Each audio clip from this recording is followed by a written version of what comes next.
I've clicked the recording if you have any choice words for Tracy, who is late. So disappointed. Yeah. I mean, he is That's being a all I good can say. brother, helping his sister with something, so. Mm, she doesn't need it. We definitely need him to be Tokala more. Wow. Wow. I'll let you read Iron God's chat and see if you still feel that way. Okay.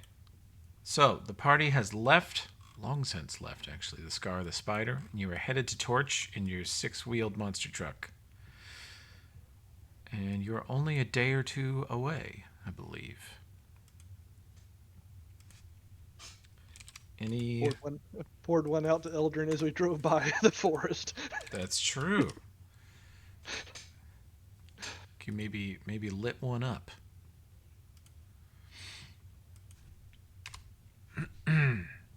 Uh, Namcath, were you still messing with the brain in the jar fella? Um, Or no, did we kind of complete that, we think? we completed that. I think I think we wrapped up the session before we completed it, or before we got around to finishing everything. But yeah, I think we got pretty much everything we were going to get out of him. So, but yeah, basically my intent was should I do it the easy way? Um, I'm gonna make a uh, engineering roll because I basically just want to disconnect the power on this thing. Not my best, but Yeah, it's weird Migo tech, not even Dominion tech. It's very strange. So, you think you can disconnect these weird little power cells it has that are keeping it charged with electricity, keeping it awake and active, but it will take some time to die. Many hours, actually. that's okay. Can we open it? Like, is there a lid? Yeah, Nomcath could open it. Yeah, I'm just disconnecting the power. Okay. Can I mean, Krokta see if she knows it'll take many hours for it to die? does Croctite even understand what I did? I don't know. That's what I'm saying. I'll do a roll. I'll roll a That deception check. Oh, okay. damn. Oh, I wow. got a great sense motive, so That's true. But also, I Can think, we bluff? I think full disclosure, even though you do have a great sense motive, I think you failed it Oh roughly every time. Jesus! I failed what? You failed your sense motive every time it was crucial to make it, even though you're amazing at it. Uh, Oh, wow. yeah. Well, you guys see sort of a standoff here over the brain in a jar. As Namkath says something about the process he's going through to deal with the brain, and Krokdos stares him down, and they just sort of squint at each other for a minute. Tail twitch. Tail twitch. So it's dead. You killed it. Yes. Mm, okay. And I Just press walks the away. button to prove it doesn't scream. Seems legit. Thank you. You did the right thing. I really feel like I can trust you more now. I told you I never planned to keep it forever. But you have to admit the information we got could be useful. I guess, and I will admit he was way more awful than I imagined him to be once he started talking. Uh, So you've not lived around here with the Technic League. I'd call him about average. And I'd toss the jar out the window as we're driving. Oh, man. nice. Goodbye, brain in a jar. It cracks on the way out. It tumbles into the desert, and you guys leave it behind in a cloud of dust. Nomcath is a cat. He may be good at alignment, but he can be cruel to those who deserve it. And he does like knocking glass things off of shelves. I mean, So he this sets isn't it the in the first. windowsill and then slowly pushes it 1 inch at a This isn't time. the first time he's left someone to die a slow death who deserved it. There was the Smiler in Scrapwall, remember? Yeah.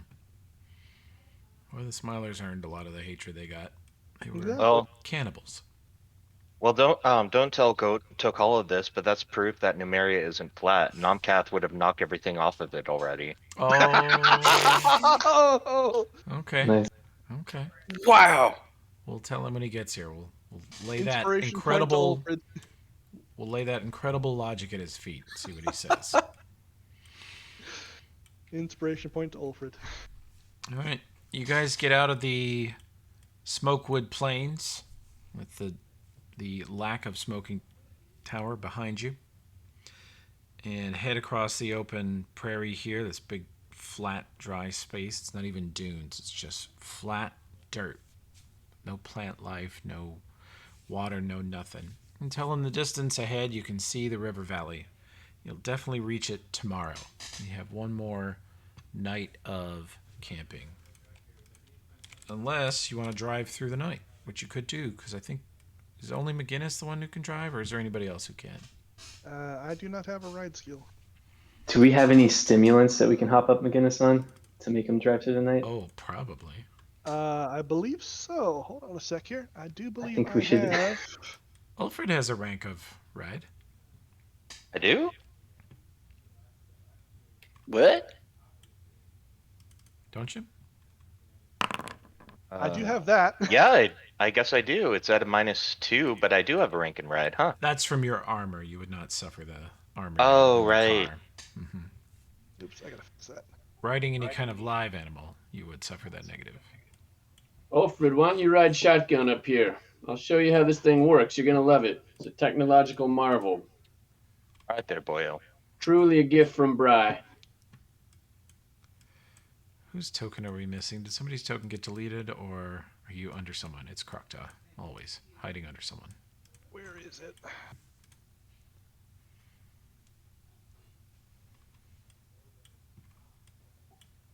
Here, split this insomnia powder with me. Woo! North like crack. Good job.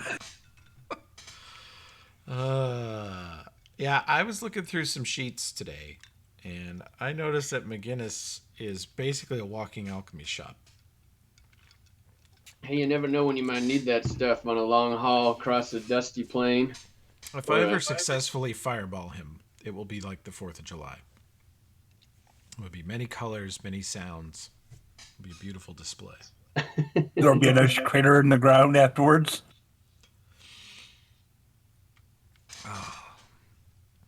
Okay. All I have is Thunder Chunk, boyo. I thought he split. Oh.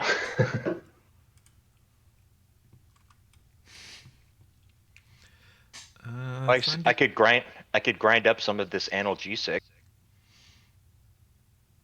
I don't know if Thunder Chunk's going to help you, especially in the car. Everyone's going to get sick of you talking at extreme volume. Voice is amplified to extreme volume. Yeah, Ulfrid's talking thunderously loud, purely about the podcast that he subs to that none of you like. It's all about gold and digging for gold.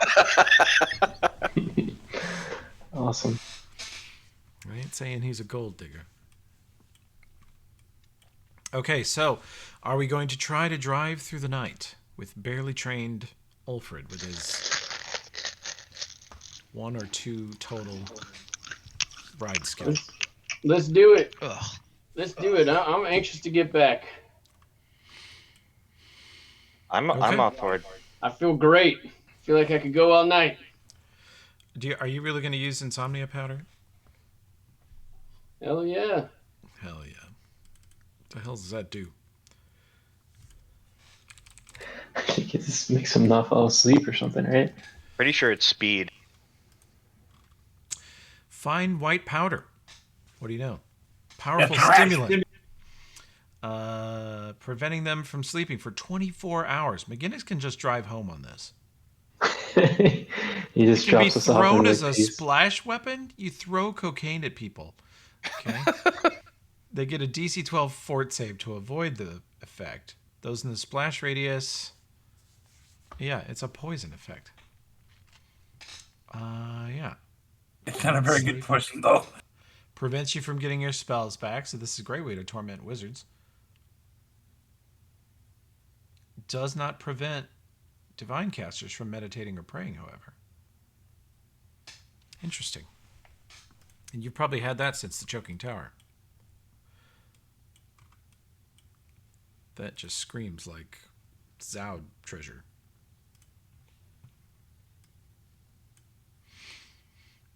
Okay. Well, a ride check from McGinnis, and we will be back to Torch, I think. Coming right up. Mm. Hell yeah. I told you I Natural 20. drive better when I'm on insomnia powder. High. You better drive better when you're high. Well, Ulfred, as you attempt to absorb what McGinnis is teaching you about driving the truck, it seems to be that the proper position, the way to drive it, is with both hands gripping the steering wheel so hard that your hands are red and your knuckles are white, while sitting on the very, very, very front edge of the seat. So the steering wheel's up against your chest, and talking through bared teeth with wild eyes looking side to side the entire time, and your foot standing on the accelerator. Head bobbing just a little bit back and forth. McGinnis, don't stop, you fool. We're in Direbat country. Holy Jesus, what are these goddamn animals? There it is. Perfect. Okay. You guys go rocketing across the landscape at pretty well maximum speed. The few times that there's a tumbleweed or a little puff of dust, you all get thrown violently to one side as McGinnis like expertly evades it. He even does a reverse J turn at one point, refusing to lose a second. He just screams across the landscape. And you see the river valley getting closer. You see that distinct thin purple line of light going up into the sky from Torch that can be seen from miles and miles and miles. Even on a relatively cloudy evening, it's so clear. And round about 4 or 5 a.m., you're going to reach the outer city walls. We might want to slow it down a little bit and not scare everybody in this. No, they're gonna be so pumped to see us. Let's just go and blasting the tunes and hanging our head out the window, howling at the moon. Can we jump the wall?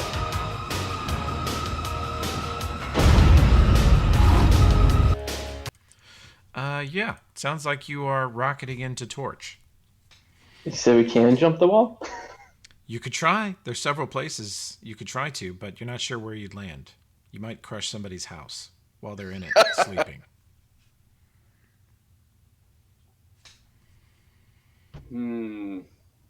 I can't have that on my conscience. Decisions. Man, that sounds like a tough one.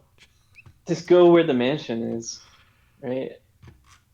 That way if you crash into one, it's just your own house. Wow.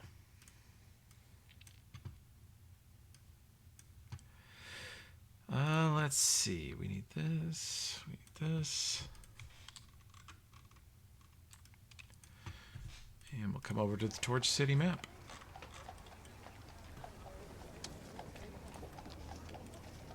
Of course, it is actually... Vehicle, not to scale. Yeah, true. Or people.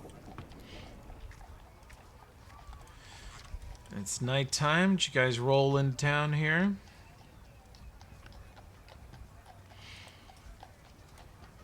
And as you approach the outer roads of Torch, you are screaming up these dirt roads on the side of the cliff. All these little hairpin turns that are required to get up to the entrance of Torch.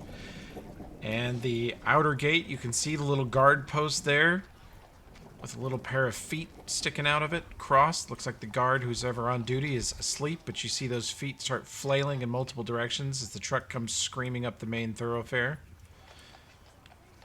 And you've arrived on the main drag of town. Where do you go? Your villa is up on the northwest side. And you're right here on the main part of town. I say we celebrate with a drink. Let's Straight to the tavern, my friends. Hell yeah. Been far too long. And it's a little late. Straight to the Foundry Tavern, huh? Or Wonder do you if want they to go sell to the brow gambling brew. hall? The tavern. Yeah, tavern.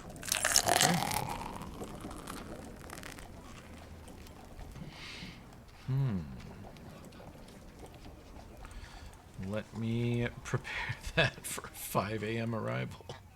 The fuck? He's on insomnia powder. I mean, come on. Yep, he's out there. Makes sense. I mean, Auburn is fully rested on 2 hours of sleep, so I'm supporting this. Okay, let me get this map set to nighttime. Hang on, I need to make some quick changes. I did not expect you guys to get literally coked out and rocket into town at 5 a.m. This is like how my family arrives for Thanksgiving every year, 12 hours early and on way too much caffeine. Okay. You guys pull up to the Foundry Tavern. You have a number of guards running down the street towards you. Whatever guards are on watch at this time of night, they are all approaching in a total panic. And you guys pull up with the truck. Let's see. Let me bring you guys over to this map, and you can enjoy the carnage you've caused here.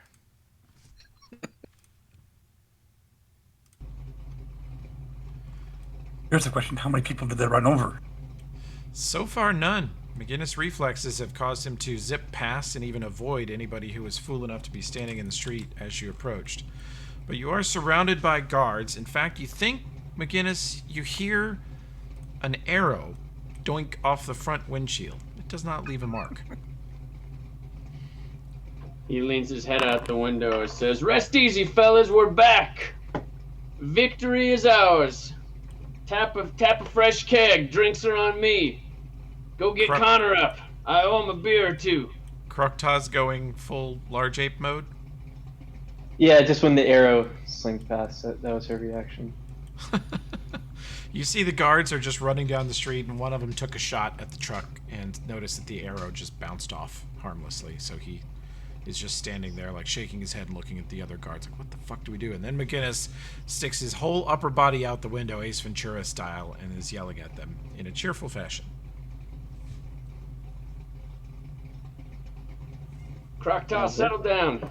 We don't need no ape rampaging through this town. I think birds are more welcome. We're all friends here. These are the good guys. All right. I mean, I've been here before. I don't remember last time we were here, them shooting us with arrows.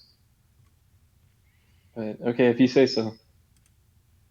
I don't think we blasted into town in a strange coach with a coked out chauffeur. Yeah.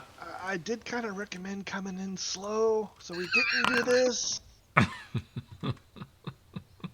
McGinnis just hops out and like goes and slaps this dude on the shoulder. "Did you miss me, pal? Do you think you'd see us again?" He says, McGinnis, right? "In the flesh, friend." Well, welcome back. His eyes keep darting to the truck and to the people piling out of it, one by one. You go take my horse over there to the stable and get it fresh water and give him a good brush down. I'm going in for a What? drink. Ha! Slaps him on the back. He walks over rolls to in. the front of it, sheathes his sword, and looks around for a lead rope, and then looks at the top of the truck and looks back at you as you're walking away. Don't mind him. Just think of this like it's kind of a fancy wagon. There's no horses, okay? He says, okay. He's just kind of hyped. Don't just ignore him. Don't worry about it. Is McGinnis all right? What's going on with him? We came across some stuff that basically makes it so you don't have to sleep for a night, and it kind of makes you a little jittery. Jittery. That explains why we got here so early then. Yeah. Trust me, come about sunrise, he's gonna face plant right into a table.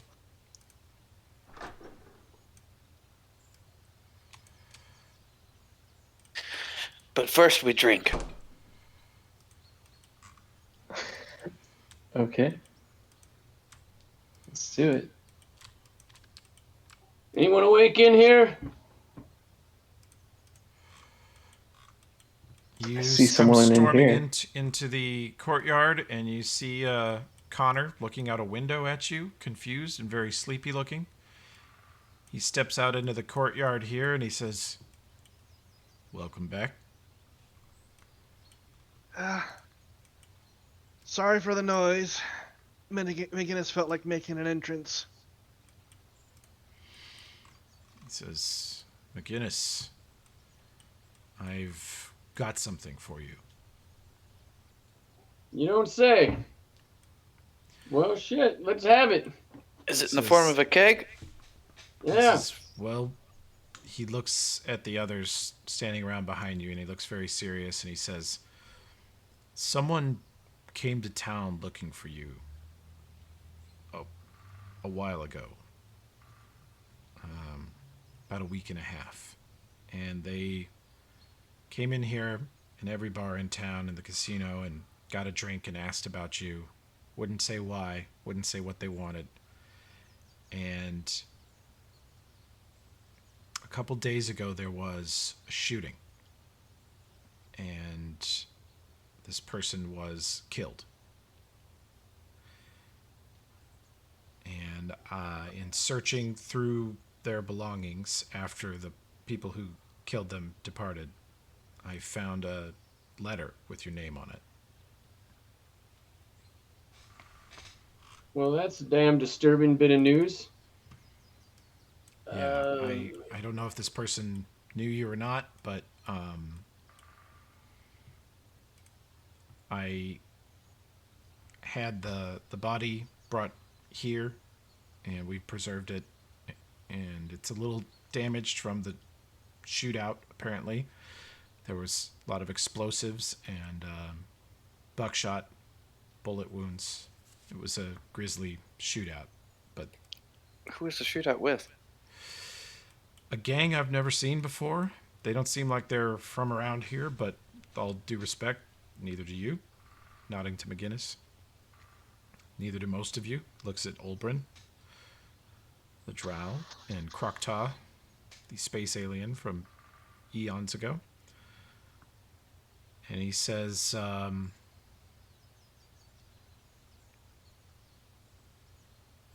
yeah.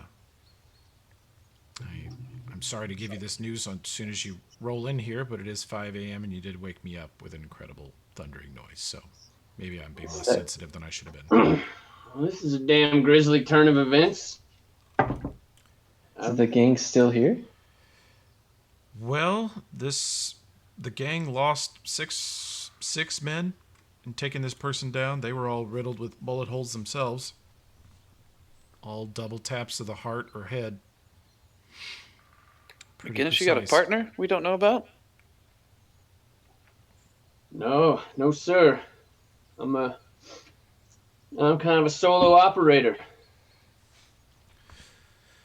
Well, he turns to Val and he says, "Val, would you go get that burnt letter off my desk?" And she disappears into the house. He says, "Well, looks like you all are none the worse for wear. How was the scar of the spider?" Hell, Terrible. Hated it. Interesting. Better than the damn tower, at least. You guys have to admit that. well, they both suck pretty bad.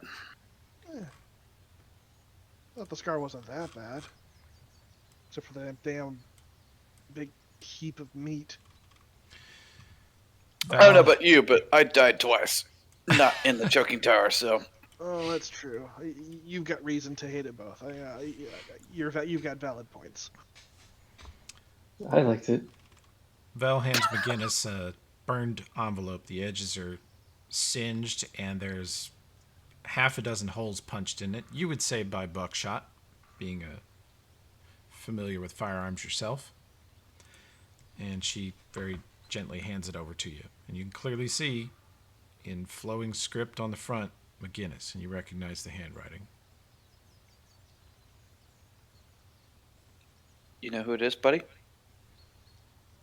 Yeah, let's just get a drink. It's too early for this. What's that about, Val? I'm thirsty. Val goes and gets behind the bar. She says, I'm not going to wake Bits up. She'll be crabby as hell this time of day. Well, I like you better anyway. Wow. Guys set up at the bar. Val pours out a bunch of drinks. You notice that behind the bar there is a big barrel that says Brow Brew on it. Yes. Oh yeah, serve us some of that brow brew. Oh, we just had that shift up. It's awful stuff. Nobody here likes it. Oh, we've acquired a taste. Speak for yourself. Curls my whiskers, and not in a good way.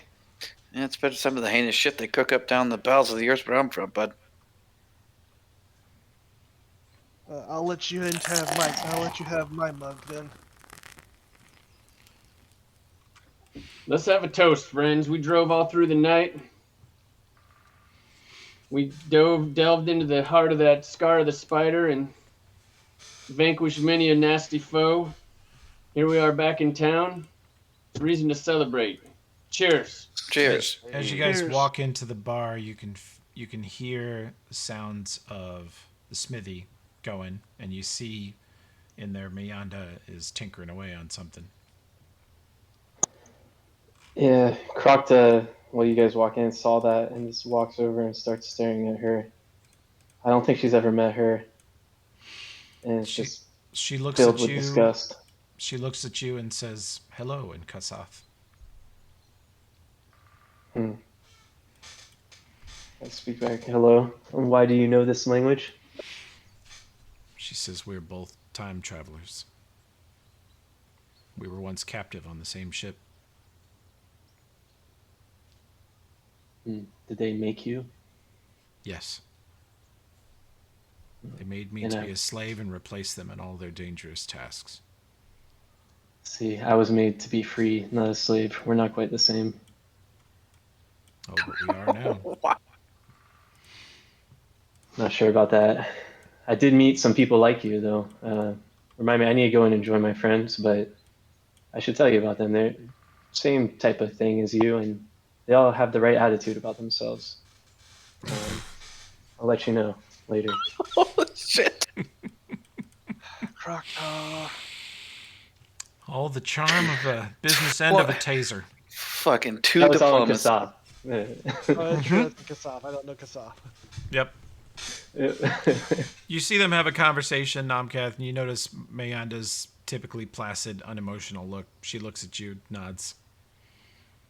He kind of nods back. It is a little wary because she is an android, but she's gained his respect at least.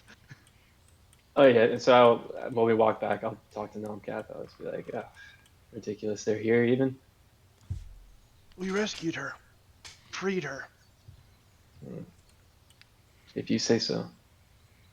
She was enslaved to what thought itself a god. You know how I feel about that. Anyway, well, let's not dwell on it. Let's get drunk at 5 a.m. Aye. Here, here. Val So after- keeps the beers flowing and starts up the stove in the kitchen. Starts frying up eggs and sausage. The smell of it Nice. pervades the whole bar, and you guys start to relax. You feel very at home here. Been a while. So what news has been around here? Other than new gangs moving in. Val says, well, the old gangs have been pretty active too. The Technic League took Scrapwall again. What? What? Yep. We got a few refugees from the Silver Hawks, but Severoth Slade was killed and most of the rat folk scattered. It was a big, ugly, very loud battle. We could see the smoke in the sky from here. Crap.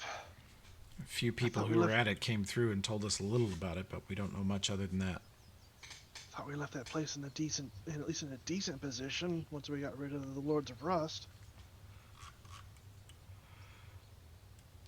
Who carries Cassandra? Is it Tokala? I have. I have you it. you have her? Okay. Yep. With Eldrin being gone, I'm the tech head. That's right.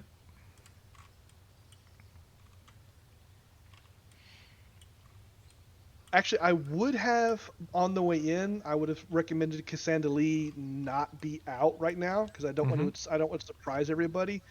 But in here with these friends, it'd be like, hey, we got another friend. I think you'd be okay meeting, and I would let Cassandra Lee come out here.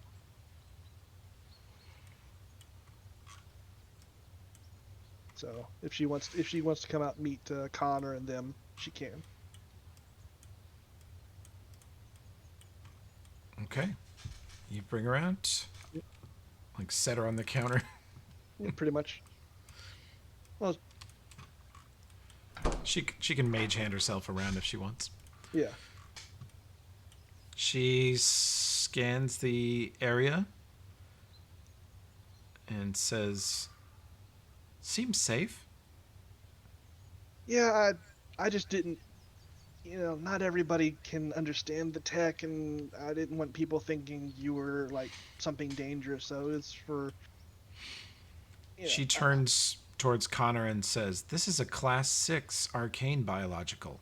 She points at Val. "This one's Class 4, but coming along nicely." Connor and Val look at each other and look back at the talking tablet. You Guys can found all tell- kinds of stuff, huh? You can tell that kind of thing just by looking at them. Well, they have an aura. Ah, okay. What am I? Oh, you'll get there someday. Oh, Oh. She gets this sort of scary, like, it's meant to be a laughing face, but it looks just kind of like menacing, like, ha ha ha. Joker, complete Joker laugh. Yeah. Yeah. She turns back to Nomkath and goes, "Got him." Interesting. Touche. Sense of Cheers. humor. So, Connor, Val, this is Cassandra Lee. Connor Kind says, of pauses, "Hello." scratches the back of his head. Quasi goddess in the pocket. Cassandra Lee, Connor says, "Are you an AI?" She says, "Not exactly. But if you know what an AI is, I'm similar." He says, "All right."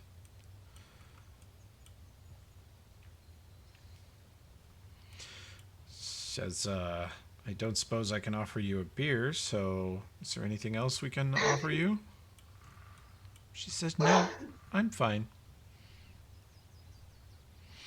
I She don't sort feel- of floats on the Gotcha. bar, very slowly turning. I don't suppose Mianda and them have come up with a way to generate power reliably, have they? Not exactly. Not without going below, Connor says. But we have it pretty secured. If you need to go below and charge your batteries, you can. Okay, that's You basically- cleared out all the brush. At this point, the brush. At this point, you gotta do, you still have to do the swim. Yeah. Maybe Yeah, someday that's- we'll run a wire somehow. That's the one limiting factor with her right now is she needs a decent amount of power. I've got these big batteries that she can go on for a while, but until I can get a regular way to charge them, that's gonna be the hardest part. How long does she have? I mean, or actually, how much has she pulled this travel time? How much has she pulled off of one of our high capacities? You guys loaded her up with 200 or 300 at. No, only about 100. I said I Okay. had. I said I had that much to last until here. So it kind of depends on how much you wanted to use. She is currently at 75 out of 1,000. Okay. And she was at 100. Yeah, you guys put her at 100, so Yeah.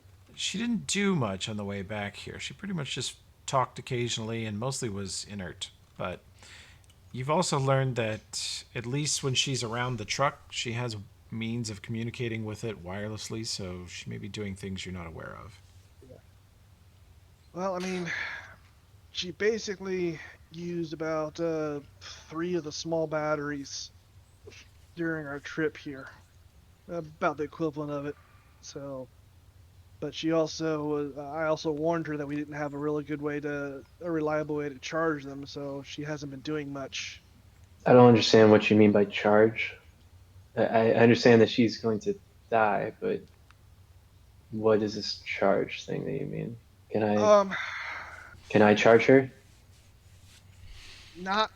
Let's see if I can figure out. I'm not big on magic and stuff like that, but I think I understand enough of it for this.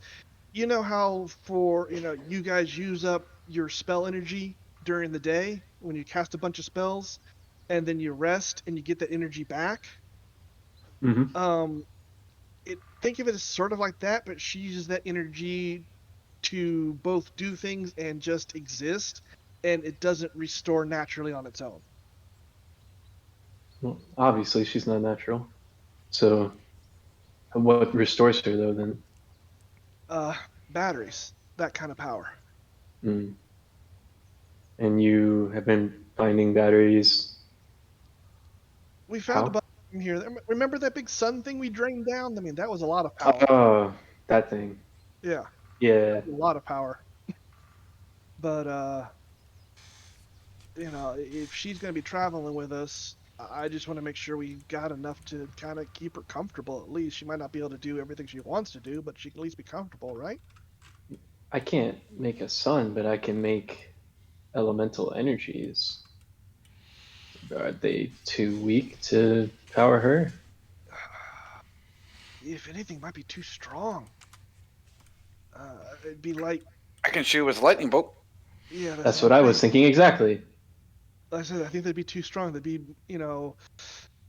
like trying to use a bonfire when what you need is a candle, you know? Mm. I mean, Shocking grasp. Doesn't mean we can't try.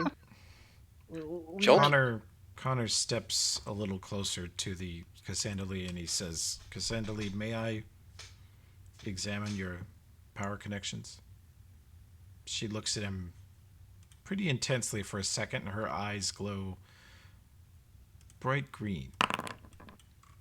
And she says, you may. You can trust Connor. He has the power of super grease. We trust him explicitly. Super grease. Oh yeah, he's the one that greased the desert, isn't he? He did grease the desert at one point. I know that was a big deal to you guys. That was pretty hot. He's a real slick character. Oh. Made me slick. Oh.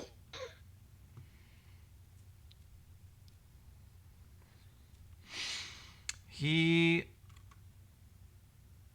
holds out his hand, holds it directly under the port, and you see him wave his other hand, and he's clearly casting some measure of spell, and you see electricity sort of crackle mildly between his hand and one of the power ports in the bottom of Cass's enclosure. And you see just a little blue flash, and she says, it worked. Impressive. You are able to convert your biological spell energy into electrical power. Can I tell how he did that, Toby? He used some kind of ability. He converted magical energy into electrical energy. I've never seen anybody do that before. He looks at you all and says, well, not everything I learned in the Technic League was just useless fascism. Some of it was pretty handy. Oh, that's a neat trick. Can you teach me to do that? Oh, I mean, I can shoot a lightning bolt. Would that work? He says it takes years of discipline. He says the Technic League calls it technomancy, finding the connection between technology and magic. I don't think you'd be a good candidate for that, Croctaw. I mean, I really appreciate you offering. I mean, Wow. I really do appreciate that, but you know, I get your dislike of tech, so it's probably wouldn't be a good idea. I believe Nomcath is letting you down easy. Maybe I've been too hasty. Croctaw can make mistakes sometimes, right? Can she, though?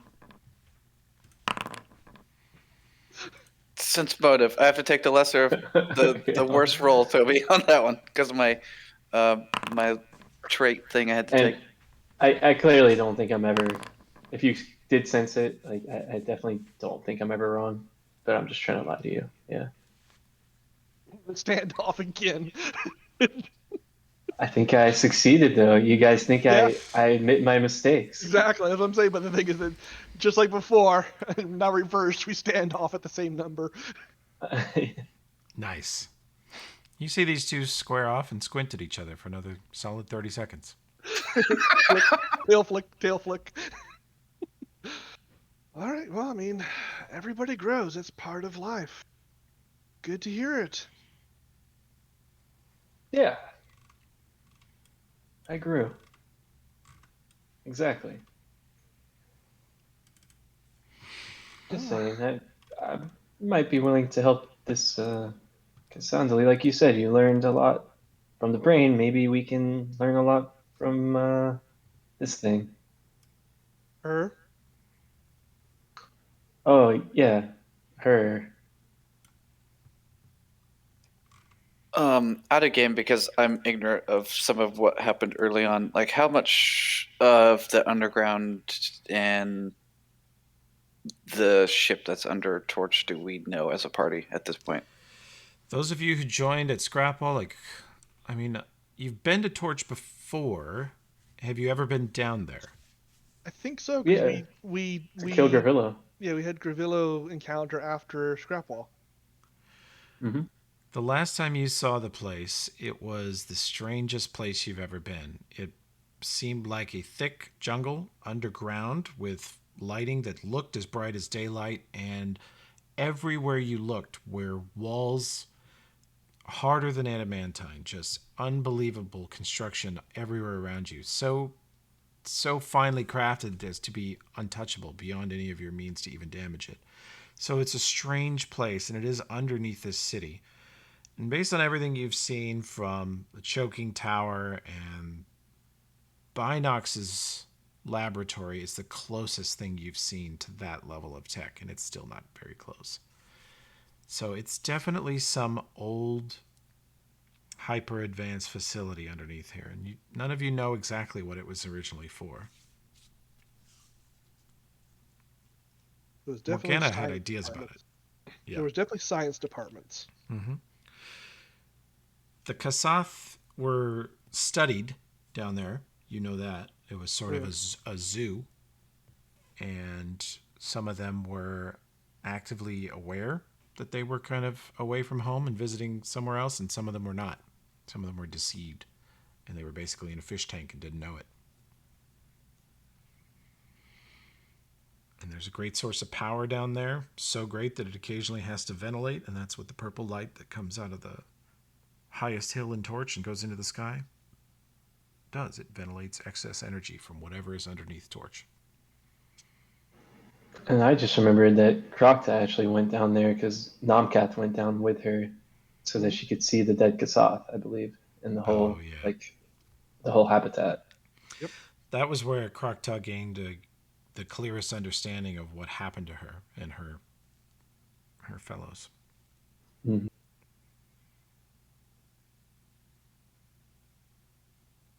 But as a party, are we aware of what truly lies underneath Torch?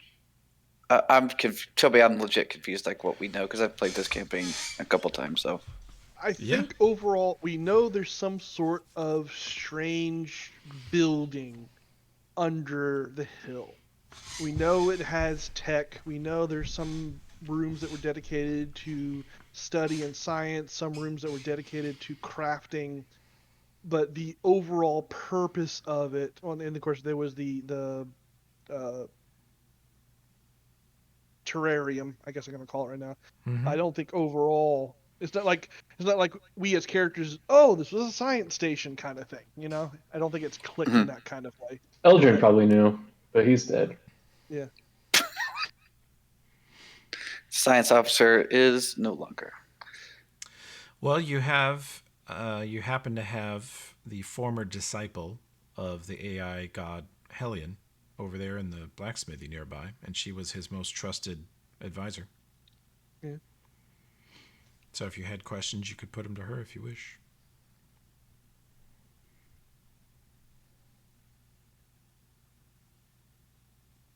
Nomkath, what do you think about a conference between Cassandali and Denvaya about exploring what Torch really is? I mean, I think Denvaya would love it, and I think Cassandra Lee might be interested. Really, you should ask her. Gesturing to Cassandra Lee. Well, you seem to be your best friend, so I'm just shooting the idea through you.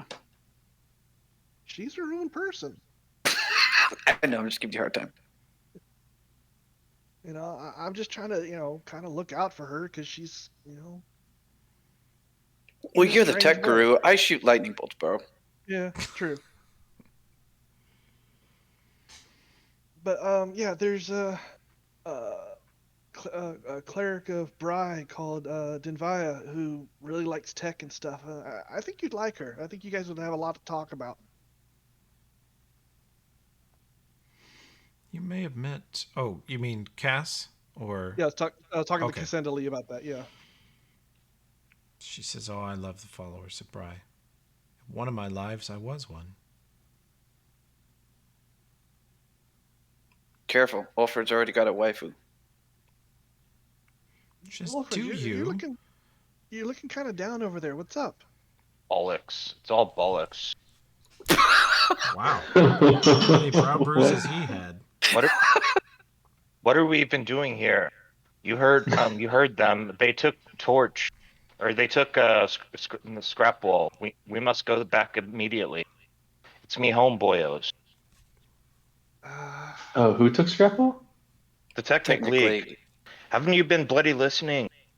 I was distracted by that bloody android outside, but now I missed that. That's They your destroyed- home, right? They destroyed me home. We must get back at them. What are we doing just sitting here and talking? We're taking a well-deserved rest. If we go out it wild, then we'll make a mistake and it'll all be for nothing. that Scrapple was a bitch the first time. To take, I mean, it was well worth the effort, but it was hard. That's all I'm saying. Yeah.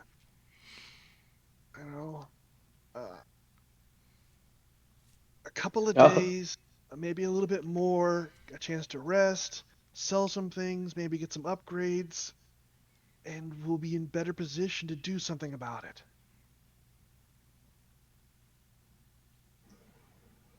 I can get us there right now if you want, Alfred. Windwalk. He does raise a question, though, that I was going to ask. Is it worth? Worth is not the right word. I apologize, Alfred. But do we seriously consider retaking Scrapwall?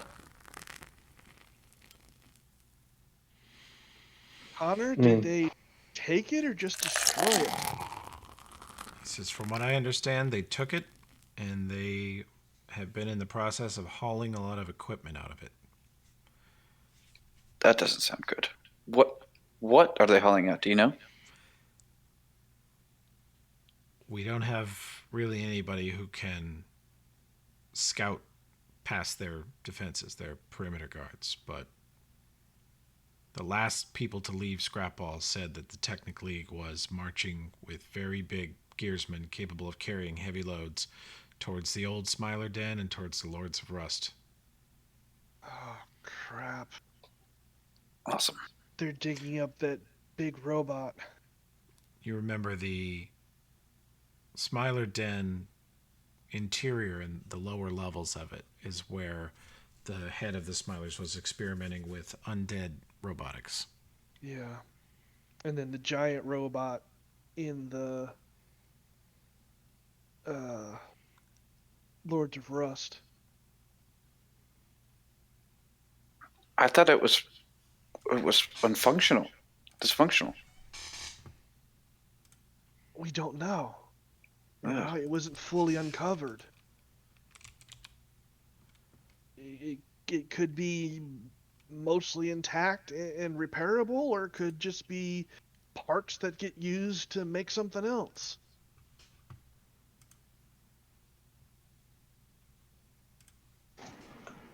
Still, Ulfred's tribe is under siege right now, right? So we got to go there. From the Save sounds of them. it's long since past siege and to a complete rout.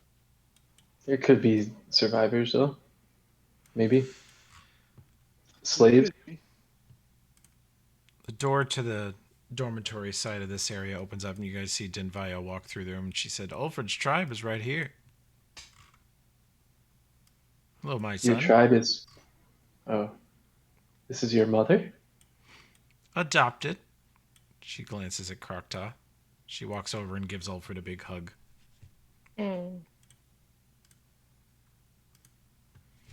Where have they all gone? It's all gone now. She says, "A lot got out. Some of the rat folk are here in town. Some of the Silverhawks are too. Some ran off and joined other gangs, but there wasn't much left there to hold, so I sealed off my clockwork temple to Bry. It's still buried under a mountain of scrap. I doubt they'll find it. And they took whatever they're going to take from the Smiler's Den. That sort of concerns me. And the Lords of Rust, there's probably a lot of weaponry and other tech up there they might find valuable. That's what they do. But to be fair," Denvaya says, "we lived in Scrapball for a long time," she says, patting Ulfred on the shoulder, "and really, I don't know that the Technic League did much more damage to Scrapball than it did to itself." That place is bollocks anyway. That's dark, Krokta. Just realized the two orcs that took Olisent to Scrapball are screwed. Yep. Yeah, that's going to show up and immediately be put into slavery or killed by the Technic League. Well, Well, we can assume they're smart enough to take a look and go nope and turn to a different direction. Hopefully. Maybe they'll show back up and find Sokala again. well, mother, how about some ye olde brow brew? She says, Yeah, "Oh, that's that the stuff is occasion. disgusting. You're still drinking that." Aye. She picks up your mug and has a sip out of the other side of it and goes, "Oh, yep, that's all yours." I didn't Realize buy I've taken like 8 con damage already. You're very resistant to it. Like, Very true. if you're going to develop a brow brew problem, Dwarf Cleric's a good way to go. Hey, Denvaya, got somebody I want you to meet. She says, "Oh?" Yeah, and I point to the floating slab. Denvaya, this is Cassandali. Cassandali, Denvaya. She says, "Oh, hello." Cassandali says, "Priestess of Bry, hello." And Denvaya looks kind of in wonder at all of you and says, she leans forward to Cassandali and asks, "What are you?" in Androphan. And Cassandali answers, "I'm a intelligence and duplicate of a living individual who is no longer living, trapped in an AI core." And Denvaya nods the whole time, like scratching her chin. Wow. And they start chattering back and forth at high speed in Androphan. See, I told you the two of them would get along. Mm-hmm. All right.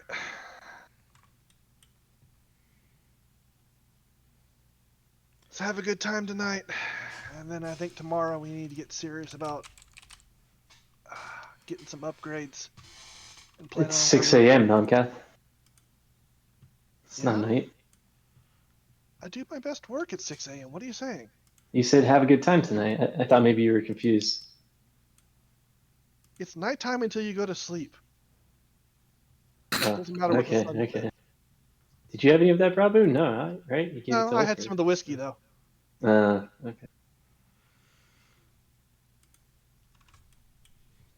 Cassandali, you hear Cassandali and Dinvaya get focused on the word Hellion back and forth, and now Cassandali is asking a lot of questions about the gang, about the Lords of Rust, about the when did Hellion arrive in Scrapwall, and Dinvaya's like, it was maybe 100 years ago.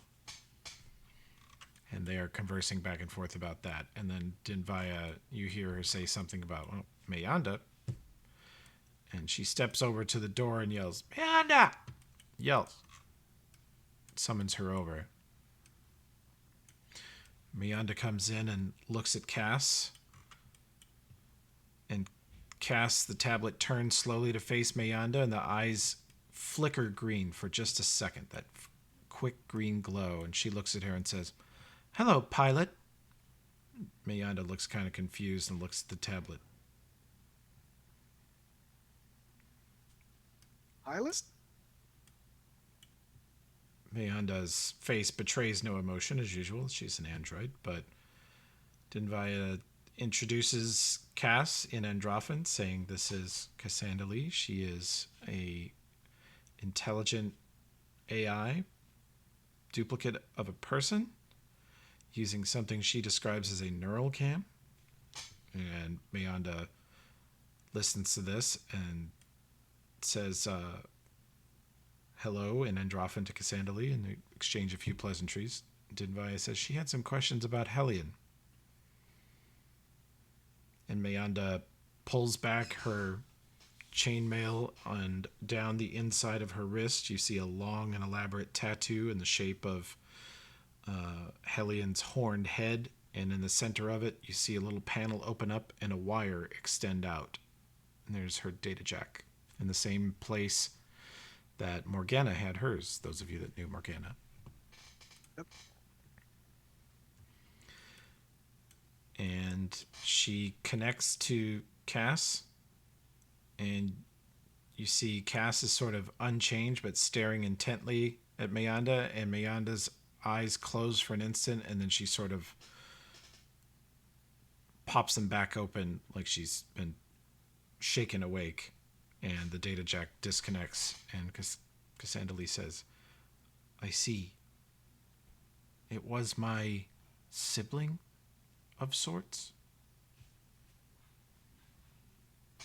That's kind of the impression we've gotten from the bits and pieces of information we've picked up. There was Unity, and then you, and then Hellion was sent after you.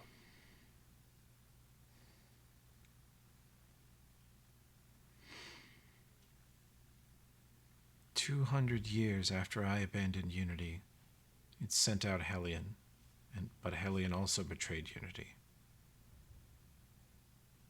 Sometime between Hellion's departure and now, the Technic League was founded. 200 years ago. That can't be a coincidence. Unity sent me out into the world, and that mission failed. It sent Hellion out into the world, and that mission failed too. And then the Technic League comes into being. So technically, it is mission 3 to accomplish whatever the hell Hellier's plan is. I don't know yet. Connor fills in some details about that. He says, yeah, the Technic League's about 4501, 4502. about 100 years after that, Torch is founded. The light first erupts into the sky. And around 30 years ago, Kevoth Kul unites all the barbarian tribes and takes Starfall, forms an alliance with the Technic League, and becomes the Black Sovereign. So in theory, the Technic League may have been dealt a big setback there by the barbarians kind of taking everything over. But then Tokala will, of course, interject and say that the Black Sovereign is a puppet of the Technic League. And he is no ruler.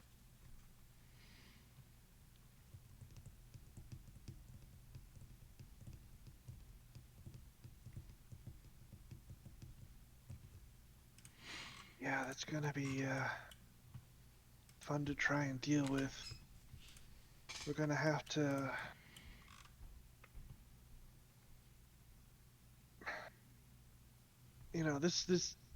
this feels so big. I mean, a lot bigger than anything, but at the same time, if we look at everything we've done such big things too.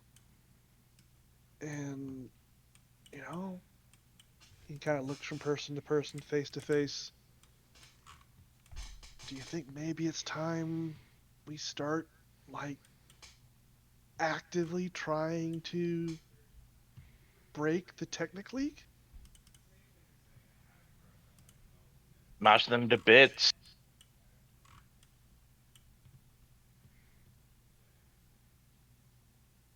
I mean, we'd have to be smart about it. I mean, like, really, really smart.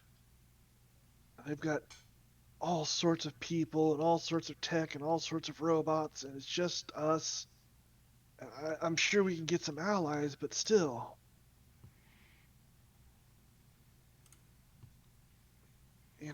My family's complained about the Technic League for generations. And we've just done our best to avoid them. And, maybe it's time to stop avoiding. Maybe it's time to do something. What do you guys say?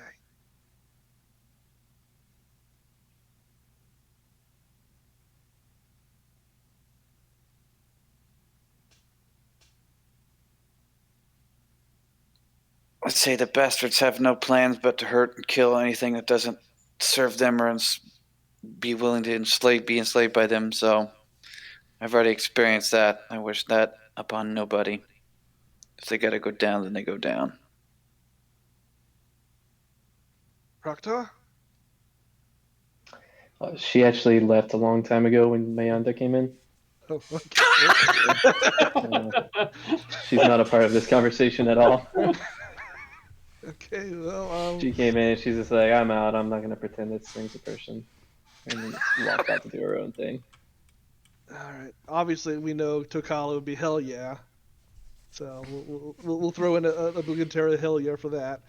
Hell yeah. McGinnis? Are you in? McGinnis is kind of getting more and more drunk, shooting the shit with people in the background, and but with somewhat of a faraway look in his eye occasionally. But he snaps to, hell yeah, partner! Bring the pain! Those sons of bitches have it coming. I admit this is the idea of taking on something that's big. It's pretty scary to me, but it's time somebody stepped up, and why not us, right? Well, I don't think anybody's put the pieces together as much as we have. We might as well keep on the trail. Yeah. So, next stop, Silver City?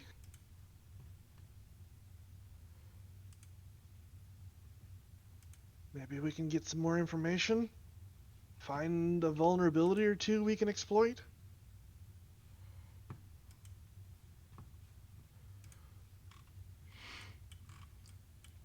Getting loud in here. Oh, yeah, there we go. Connor says, well, we've been preparing for what you all would do when you came back.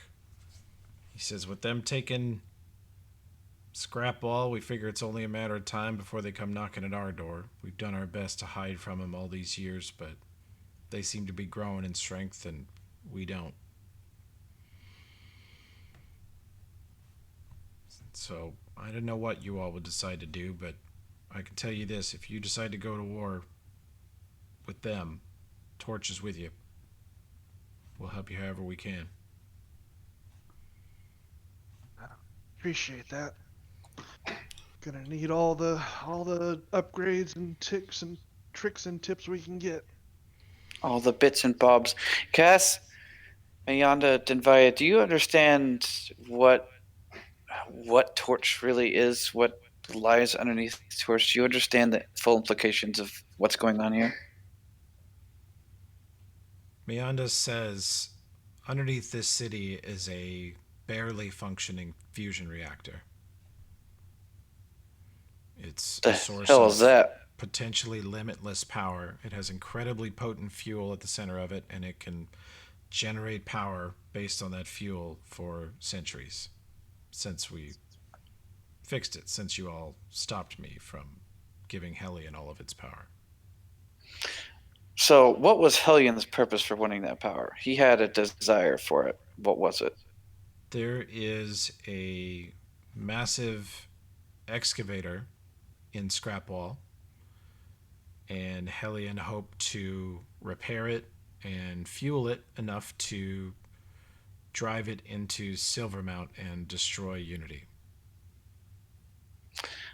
How functional, or how close to functional, is that excavator? Centuries of massive amounts of work away. It is not close. So, even though that technically has control of Scrapwall, they're not that much closer to accomplishing what Hellion wanted. They may not know what they have there. If they're going after the Smiler Den, then they're more interested probably in Marrow's work with undead robotics. And what does that mean?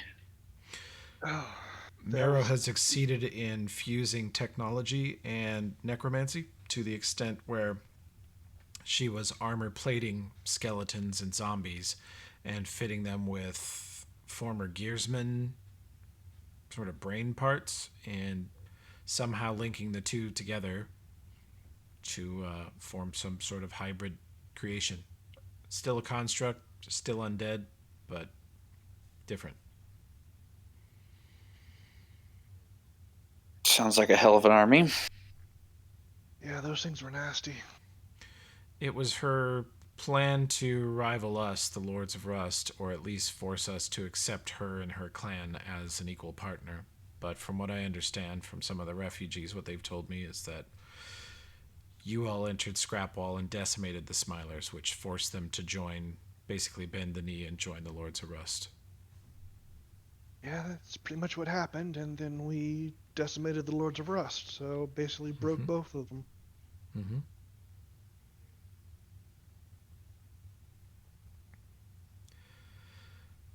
Mayanda says it was certainly for the best, although I couldn't see it then. Hellion convinced me that Unity had to be destroyed and Hellion should rule the world, not Unity, and that we were closer. We were close to a breakthrough on the Great Machine, and the reality is we were very far away.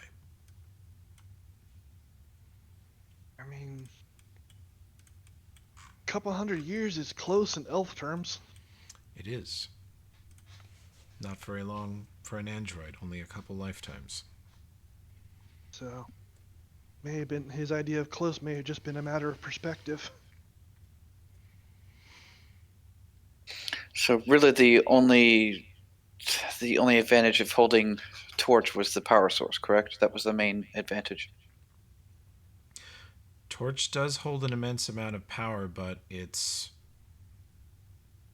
a fraction of what the machine was capable of when it was more functional thousands of years ago. And so what you're left with is a very slow trickle.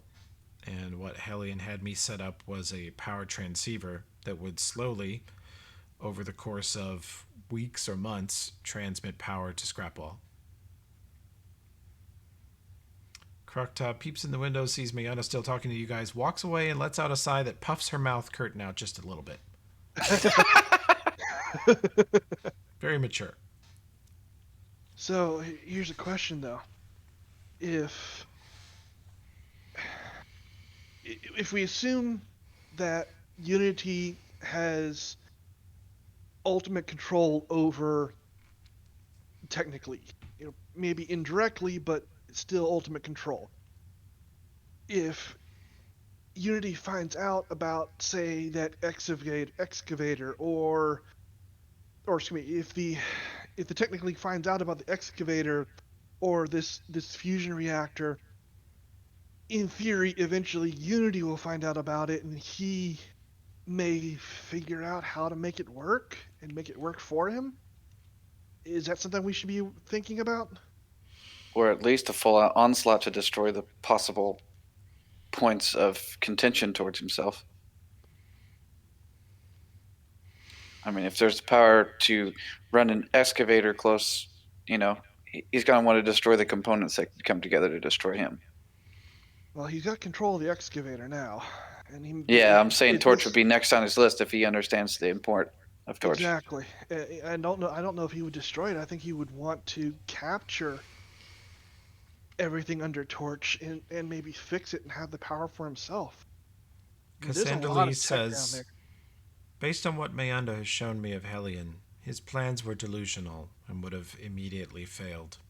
Even if he ever did get the machine operational, its highest known moving speed would take it a month to drive to Silvermount, at which point it would be almost exhausted of energy in the first place, and it would be no match for Unity's defenses. It would be picked apart or just taken over. Unity is a much more powerful creature than it sounds like Hellion was. Hellion was a splinter of Unity. Yeah.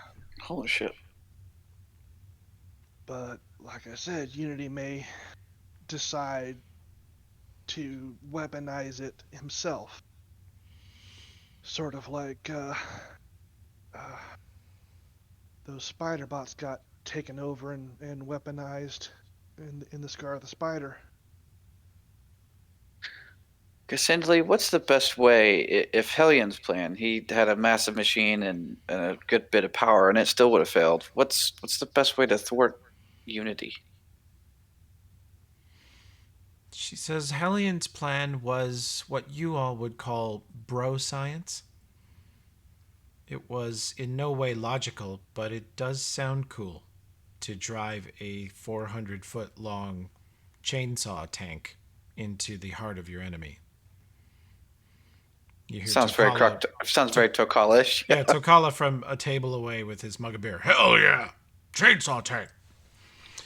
And she says this would not pierce the outer defenses of Unity, in my opinion. And it does not need such a device. It needed me to be a prophet and spread its religion. I don't know what it exactly intended Hellion to do, but Hellion, she glances at Mayanda, started a religion and attempted to dominate everything around it. What's the point of it having a religion, of Unity being a religion? Unity wants to bring the entire world under its umbrella, to dominate this entire planet. That is what it sees as its ultimate goal. All of us just enslaved to it. And plus, there's stories and scholars out there that say that faith brings power, that the gods gain power from their worshippers. Well, I think Tokala would agree with that. Yeah. Hell yeah! And look what happened with Hellion. We know he had clerics casting spells.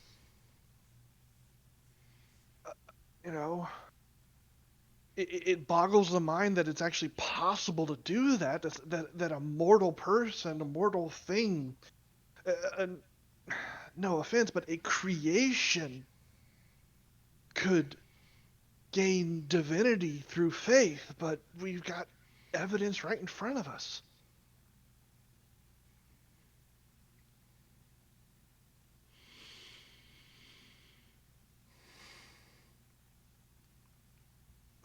Cassandra Lee, just kind of reminded me about something here. And I pull out, see if I can put them there, that and that.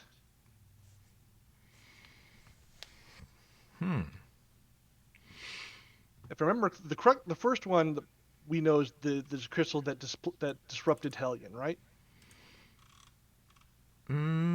Yes. She says Okay. that is an inhibitor facet. That is mean, not very nice. Would that have any effect on Unity if we got it in the right place? Potentially. Okay. The place you would have to install it is one of the best defended areas on this planet. This other one, it's a memory facet. And what's that? She says, would you connect it to this data port? And you see the bottom open up and a little data port slides out that can connect to that. As long as you feel it's safe, and you'll plug it in. She says... You did do a virus check first, right? Joking. Oh, no. Plugged it right in on the projection machine that's on the internet and is functioning as the server for everything else. So now your tank just goes on a rampage driving through various people's houses, trying to sell them hair cream. She says this one is an inhibitor.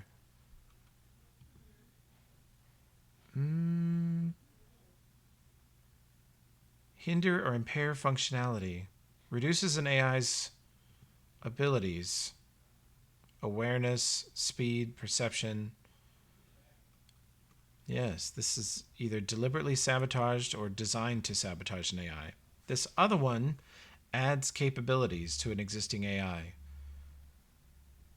It adds compassion. That's not a bad thing. Isn't it, though? Says Mayanda. Compassion is part of living. Caring about stuff is part of living. I mean, it hurts sometimes. Hell, it hurts a lot of times. But that compassion is also what will spur people to do things. She says if you install this on me, it will help me understand your emotions better. It will cause me to experience my own emotions, which I currently understand and sort of simulate, but I don't really feel them right now. I don't know what the overall effect would be. Well, it's not like we've got any other AIs to use it on. Everybody else okay with giving this to her? I mean, I think it would be a good thing in the long run.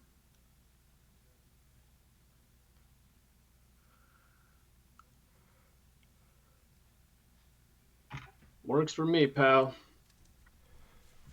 Kind of curious to see what'll happen. She opens up the bottom of her sort of glass panel, and you see a spot to permanently insert it like a RAM slot in the bottom. It would go into a more firm socket instead of just being connected to the data port. I carefully slide it in, making sure not to bend any pins. You plug it in and you see her eyes kind of glow green, and she looks around strangely and she goes, "Oh, God." She goes, "Oh, fuck." You see her sort of writhing and screaming, and then she goes, "Oh, shit. Fuck."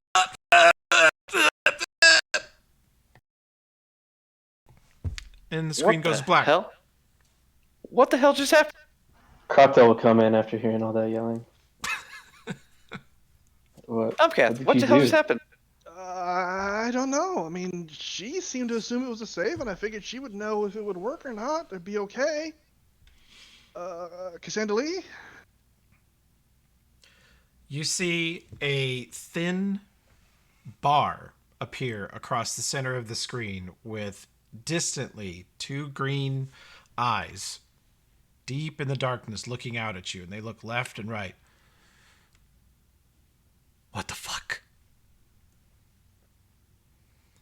Are you okay? How do you people live like this? Holy shit!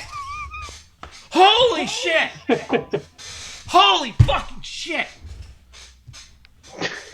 Well, I mean, What the Oh my!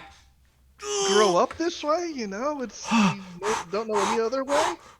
You see actually what looks like sweat coming down her face? Take it off. Take it off. Pull it No. out.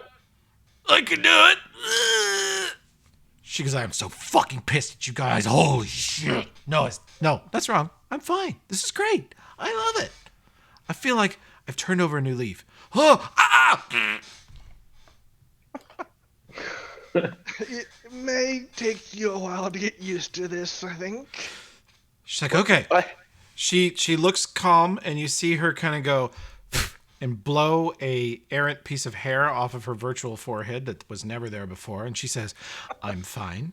I have temporarily paused my access to my own long-term memories, as I have over 70 lifetimes buried in my psyche. Experiencing the emotions of all of those experiences at once might have been a little overwhelming, but I'm fine now. So, thank you, everyone. How are you? Well, a little worried about you, but if you say you're fine. Ah, what about 3 sheets to the wind? That's on the party. She has a strange look on her face. All right, do we need to like maybe set you up in a corner somewhere so you can kind of be no. by yourself and process? Nope, I'll get through it. It's fine. It's helping. I think it's fine. I understand you all so much better now. Well, like I said, that's a good thing. Yeah.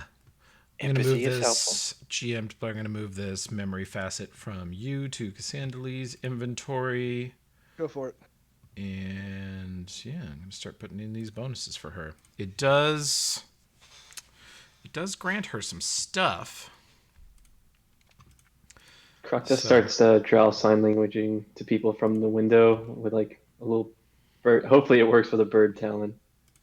I don't know. Maybe it doesn't. Not nearly as well, I would think. Yeah, she's Not so trying. well. She's like No. she's flying in place in the window and trying to drow sign language. Like, what the fuck? She's scary.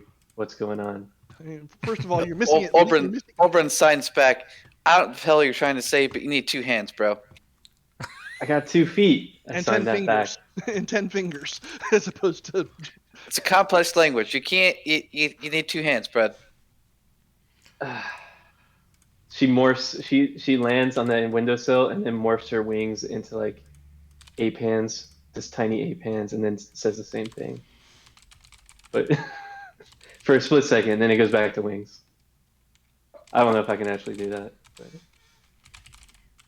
I'm a shapeshifter. I think. Yep. Shapeshifter. I think for comedic purposes, totally You have- roll out yeah. once. Oh, for sure. You have Nice, a yeah. tiny bird. The trouble is, it's a tiny bird. He moves and thinks a little faster when he's in a small creature. And so it's tiny little hands signing incredibly fast. It's the equivalent of like Josh using Siri to go.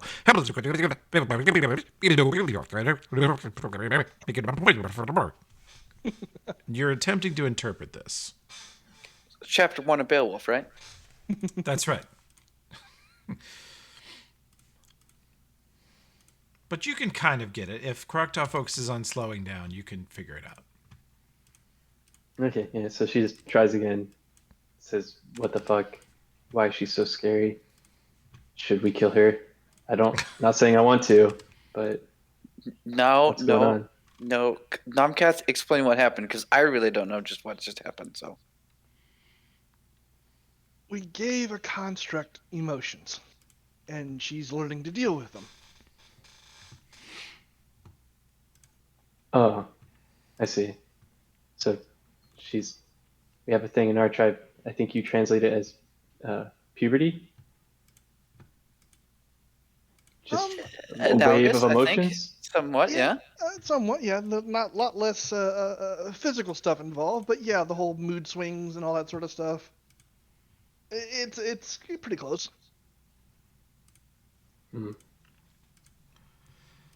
Oh, you see Cassandra Lee come online and look at you guys talking to Krokno. She's like, oh my god, I get it now. She turned, and the tablet turns to address Krokta, the bird, and goes, you're being a judgy little bitch. That's what you're doing. I get it now. I was so confused by you before. You're cool. I like you. She goes back to looking at Nomcath. I'm figuring this out. I mean, she's got her own culture. You gotta respect their culture. You don't have to like their culture, but you gotta respect it, you know?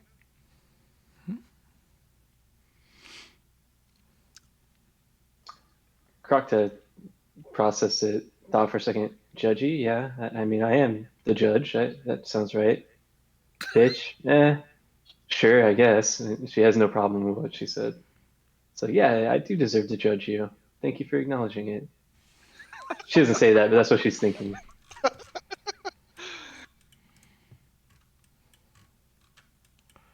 All right.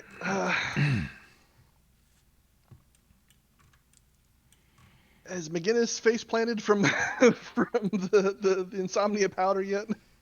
Yeah, Krokta's been keeping an eye out the side of her eye, like looking over at McGinnis too, trying to be He's like, got another. yeah, right. He's still cranking, man. He's got another 6 or 8 hours on that shit. Yeah, I'm still going, baby. Let's do it. He's knocking back beers, not feeling a thing. McGinnis. Oh, you're right. Prevents him from sleeping for 24 hours. Yeah, okay. Yeah, buddy. What's up? You gotta try this. I don't think you've tried it yet, but trust me, it's amazing. I think you'll really appreciate it. Oh no. You know, in the spirit of the cultural acceptance that Namkath just said, take this. And she shapes it back into human form and pulls out from her pocket a wrapped up thing of deer shit for you. Ooh, delicious. Yeah, awesome. I'll definitely gonna keep that handy for when I need it. Thanks. Yum. Oh, yeah. He just slips Sure. it into his vest pocket and pats it. Can't wait. Oh, I you have- don't want it now? I've put an application of deer shit onto McGinnis. What? Now? Yeah, I thought you were in party mood. The problem is it would ruin the taste of the beer. Oh, does it? I've never Yeah. tried it with beer before. No, it greatly enhances brow brew in particular. It's basically Yeah, I'm no, gonna, it's great. I can't it's wait like- to tear into that. I just don't want to, I don't like to mix insomnia powder, beer, and deer shit. Yeah, but if I deer sense motive shit on is that. like cocktail. deer shit is like Jägermeister and the insomnia powders like Red Bull. Together they form the Jaeger bomb. It's delicious. And the next thing you know, you need a stomach pimp and somebody to help you. All right, we're not getting into that. That's an unrelated incident.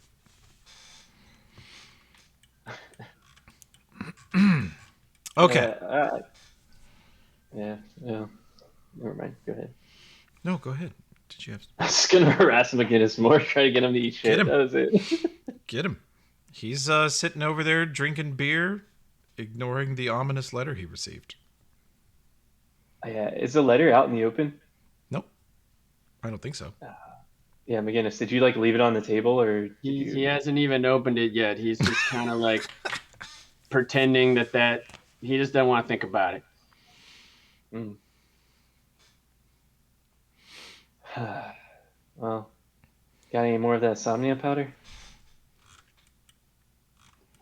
I don't know. I'm at a loss here.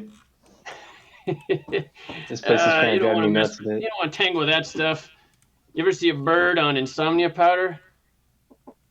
I haven't. No? You ever seen a dead bird? That's what I'm predicting. Yeah, Let's this just stuff's have pretty another beer, pal. Cheers. Cheers. We really seen it all there in the scar. Damn giant spiders, giant robots, demon trees, Ugh. brain Hell, those blobs, trees. piles of meat. I mean, shit. Kind of, Corrupted Kasath. yeah. Never thought I'd Never thought I'd see that in this lifetime, I can tell you what. Oh yeah, it was all sorts of stuff.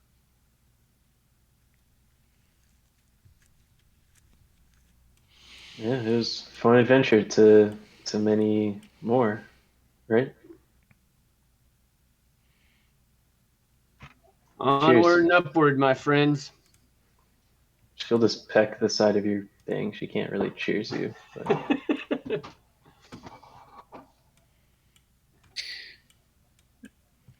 Namcath, the last time we were down under Torch, did we explore connect to open access like a mainframe, a computer, like kind of what was underneath Scrapwall?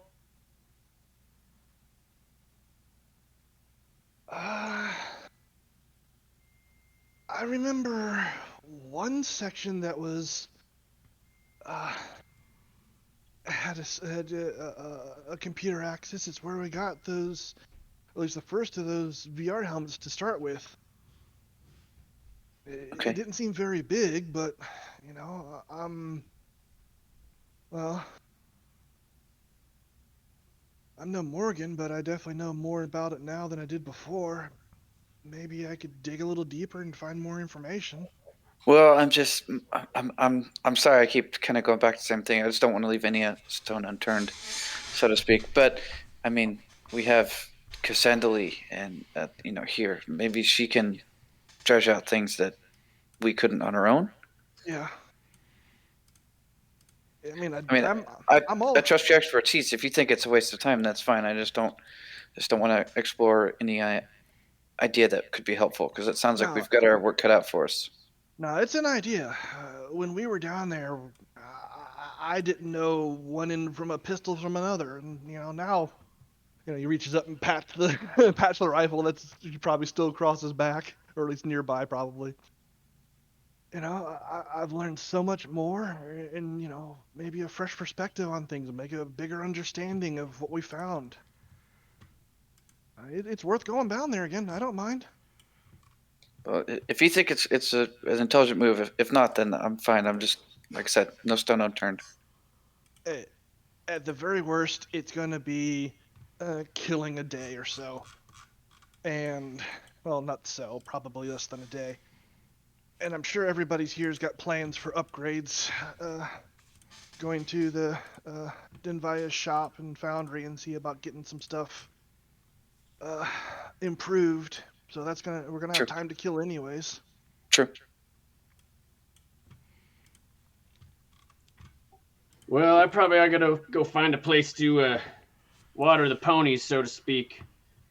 Go park that baby back at the mansion and clean it up a bit. Yeah. Sun's up.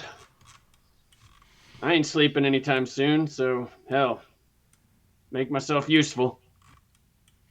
I'm thinking about crashing, to be honest. I tried to catch some Z's on the way over, but the way was a you were bumpy ride. driving. Anyone want to ride back to our mansion? I'll take that ride. I'll go with you. I'll fly back. Can I sense Go ahead. motive on McGinnis to see what's going on? Because Crocta hasn't been to a bar with him before, but she has heard. My bad. Hit the wrong button. I don't want to bring you guys to this map. I'm going to pull you right back. But yeah, what's your sense motive? 41. I ain't beating that. Yeah, I'm trying to figure out, I because I'm thinking she's heard stories of like, oh yeah, in Scrapwall, McGinnis slept the entire time they were at the bar, at the table, didn't do anything. And then now here, he's getting like, Yeah, wasted. well, your sense motive tells you he is very clearly under the influence of very powerful stimulants. He is now under the influence of some beer. He is sort of out of sorts, being back at civilization after months and months and months in the wilds. And yeah, he's kind Plus of it a weird mix of inebriations. There would also been other stories about him partying it up. Okay. I'll say that it's clear that he's a bit distracted and trying to cover it up with with drinking and slapping backs and having a good time. Okay. Yeah, she'll just keep watching you. Then she's gonna fly back and just kind of trail McGinnis and spy on him when you guys Before go we, back to the mansion. before I hop in the cars, I'll ask Cassandra Lee if she wants to stay here and talk with her new friends, or if she wants to come to the mansion with us. She looks at you and she says, holy shit, what is wrong with me? I can't make up my mind. I want to do all those things. Nope, I don't want to do any of those things. It's called I want adolescence. to make a bunch of plans and then cancel them. Oh yeah. Someone just tried to get in my fucking truck. Hey. We're taking the truck to our No, mansion. McGinnis is not out there yet. What? Whoa. Okay. Well, I'll kind of dash outside and take a look.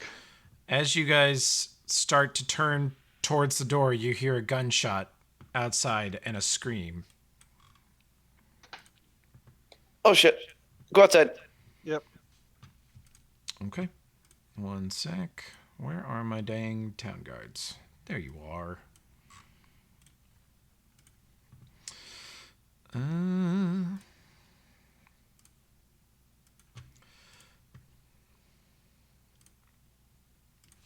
Oh, goodness, Foundry, quit that shit. Yeah, you can throw up buff spells if you wish. Yeah, it's not letting me throw up mage armor. I don't Okay. think you put a slash in front of it. Actually, it's probably because I'm not on the same panel as you. Let's see. You Oh, yeah. son of a. It also, no, it did type into chat. He's right. You got to put a slash, bro. Slash, bro. There he goes. How dare you be right? I'm merely following the evidence in front of me. Let's go back to here for a sec. And you hear yelling out in front of the Foundry Tavern from the street. Oh, what is it, you bastards?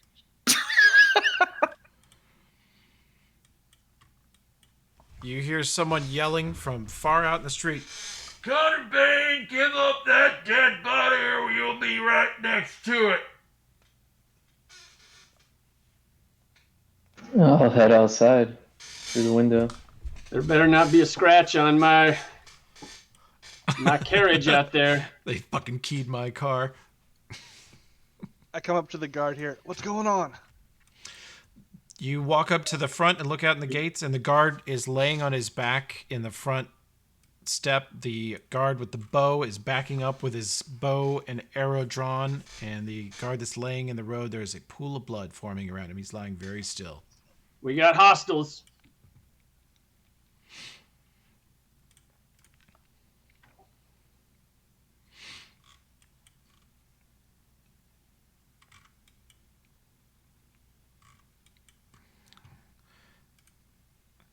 Rye, have Luna make a perception check.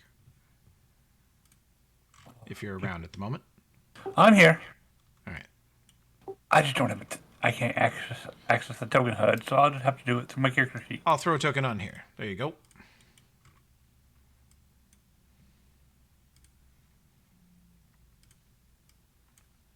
Oberyn, Yeah. Nomcath would draw a sign to you. Hit me with invis.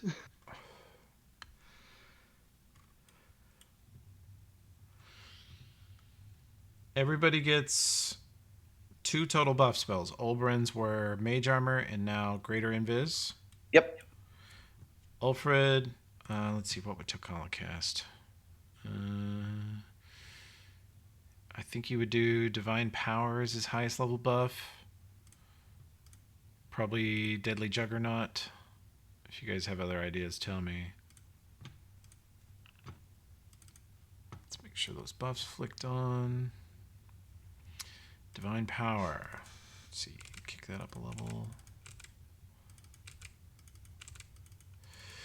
Deadly Juggernaut is now a 1. Turn it on. Okay. You don't yet have Super Bless because you guys have been up all night, so you can turn that off. It's be rare, one of the rare occasions when you don't have that.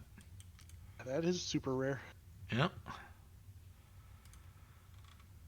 You step out in the street and the guard is dead, and you look around and there are men on many rooftops around you with guns looking down. They are all training these rifles they have on the party.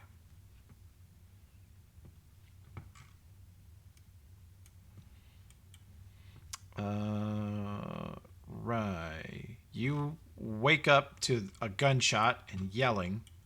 And round 1, you're on your feet with your weapon. I think you sleep in your armor because of your gear and your talents. And so round 2, if there's anything you want to do, you can do it. Buff, potion. She'd probably run outside. You run outside and see a dead city guard laying in front of the inn you stayed in last night, and a bunch of people running out who look like they're getting ready to fight. And there's a bunch of guys on rooftops nearby with guns aimed your way.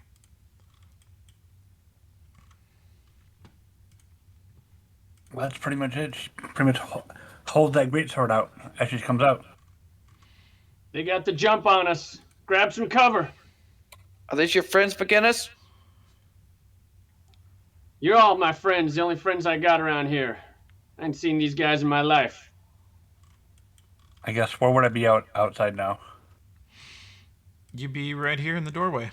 Okay. You all see a not that big of a human woman step out on the porch behind you. 5'6", maybe $150. She's got armor on and a cloak. Kind of wild hair from just waking up from a sleep. She looks a little pissed off. And she's looks angry already, and she's holding the greatsword.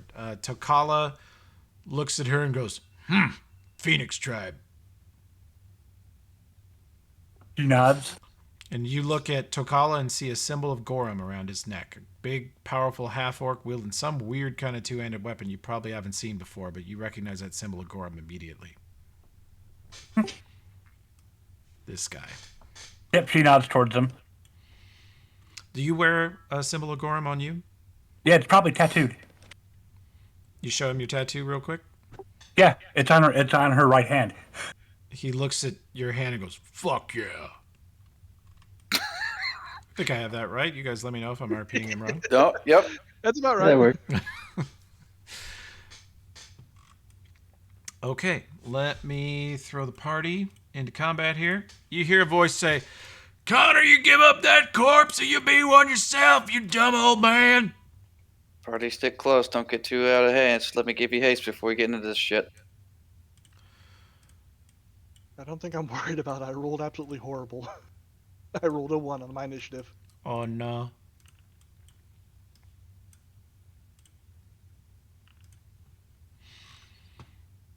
Oh, And then I roll also Toby. rolled a 1. What's that? I also rolled a 1. Oh. Did mine roll, Toby? I will check in just a second. Yes, it did. You got a Okay. 16. Thank you, Dumpkin. Thank you. So far, only Krokta and Ulfrid are beating you. Ulfrid's beating you? Gosh, Josh. Yeah, I rolled you a need to get your 19. Get Wow. your shit 18. together. No kid. Pitiful. The dwarf cleric beats you on initiative. My God, sir.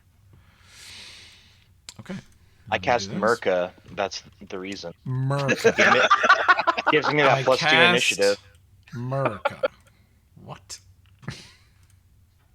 McGinnis yells out, You do your talking with me. Who's the leader of this chicken shit outfit? You hear the voice from across the street. He shields his eyes from the sun and squints at you and goes, Is that McGinnis, by God? Name yourself. So I'll name us. We're the sons of Cortez, you son of a bitch. We killed your evil ass auntie, and now we're gonna get you too. 2 for 1. The boss will be thrilled. Well, before you get started blasting, you might want to think things over. If you look around, you'll see I've got a collection of some of the most badass hombres this side of wherever the hell we are. We rolled in on this thing Around. yesterday. Oh my god. On coke, and yeah, everybody gets a third round as McGinnis rambles through alcohol and cocaine. And if you haven't noticed, we Oh, rode yes. into town on this fine piece of machinery that we snatched from the hands of some star-traveling, mind-controlling space freaks. So, if You you hear think a voice you got from what it somewhere else takes- down the street as McGinnis is talking. Go, what the hell's he talking about now? Are you kidding me? You hear another one go, I heard him say he went to space. That sounds bad. So if you all want to exit this mortal plane in the next 30 seconds while you just throw down. If you want to keep living, you want to keep telling stories to your grandkids about how you got away from McGinnis and his posse of badass rustlers, then you just holster your weapons and you just walk right out this town and we'll let you live. Jimmy. He said, I don't know. I've never been to space, Jimmy. You shut up now, God damn it. You all get a fourth round, and then we're going to go. Fourth round of prep. So, So I can move. I can move during these rounds Yes, you can. Roll me a stealth check. if you insist. I'm in rage as fuck right now. Say again? Can I rage? Yeah. Does that cause your wings to appear? Causes my wings and two spells go off at the same time. This woman sort of snarls and bares her teeth, and wings sprout out from her back and burst into flames. So I'm going to one of the spells I'm enlarging. Okay. I can cast two spells, And you guys are And- familiar with enlarged person, so you see that happening. and Yeah, then okay, bolt prayer, shield goes off. Okay. And that invis is on you, Josh. Yep. Sorry, I gotta cast these real quick. Okay. Everyone's getting prayer as well. I don't think I have that buff actually on my sheet. I'm gonna miss that one because I'm moving by the time you cast that. Yeah, I moved too, so that's all right. The Did 50-foot everybody get radius. haste like good little boys? Yep, I got haste. Make sure you got your haste on. Made for I haste. did get haste. That's one round of movement. And I mean, if it's 50 foot, I think can I just drag it from your sheet, Alfred? Probably. Probably. Yeah, let me try that. Crocodile, where are you at? You don't have haste on? Or what do you need? No, I was looking for prayer. You might be able to drag it. Prayer. Let me know if you can't. Okay. I can't. Okay, here it goes. Done. Thank- All right. just so you know, Toby, 2 rounds of movement puts me right there. Okay. 2 rounds of hasted movement. So here's the question: What would I be under the effects of haste at this point, or no? What's your call, Oberon? Strange lady benefit from the haste spell? If Tokala gave her the hell yeah, then I give her the hell yeah.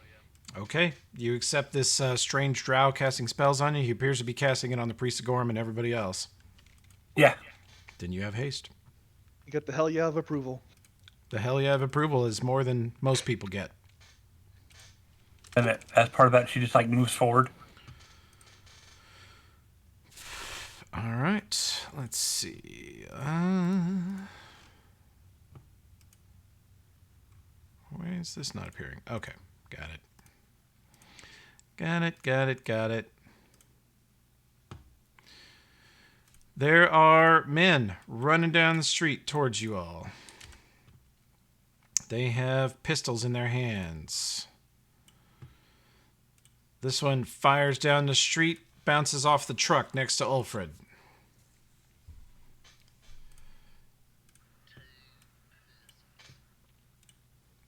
Yep.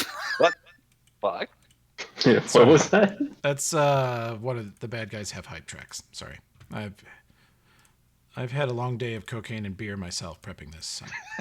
Oh, that explains. I Well, was that's wondering what was where going our- on with Cassandra. Where our fees have been going, huh? Oh yeah.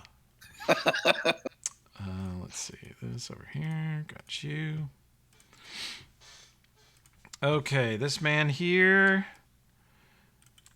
Crocodile, roll me a stealth check. You're kind of a small, difficult to see object. Uh, Beat him by 1. You whip around the corner and you Yeah. see this guy's rifle instantly train on you for a second, and then you hear him go, "Goddamn bird." And he looks back towards the roadway over here and he delays his action. Idiot. This guy comes around the corner and fires at Ulfred, who has cover from the truck. That will not hit. Wait, was that first shot at me? No. The first Okay. shot was just kind of wild, and he's far enough away. The pistols they're using have a pretty stout range negative. They're short range. Is that guy saying 2 pussies? He might be. Yeah, I can't understand him either. He's got a bit of an accent. Let's see if this one recognizes the bird as being magical. Idiot, that goddamn, that's one of them. Shoots a crocodile. Miss. Wait, actually, that's touch. Let me see. Are you within? Nope, no, that you're hits. not in touch range. You're not in touch Oh, range. okay, It's cool, regular okay. AC. No, they don't have Nomcath rifles. Oh, okay. So my question is, can I use I control think what you guys, wind? just real quick, I think what you guys just heard was Enrique going, "Hey, I know that song." Oh wait, that's my hype track. So my question is, can I use control winds here to knock people off the roof? For sure. I mean, if it can push Okay. them. Yeah, I mean, I think technically I can get it up to like severe If wind it level, does so like does it do a CMD value or something? it's like wind rules and shit. So I don't know if we want to like bog it down to like actually figure Yeah. that out. If Might you not say want it's to figure that out right now, but yeah, forget it. I'll just do something else then. All right, let me. I'll delay because I don't know Okay. yet. I'm just gonna Okay. delay like until a movie after Ulfred. Okay. Okay. Another pistol man comes around the corner. Let's see. 1, 2. He's just running. This town guard runs, let's see, towards the fight, this direction. Actually, he's going to get tangled up with this guy. Stop in the name of the law. Stop or I'll shoot. Misses.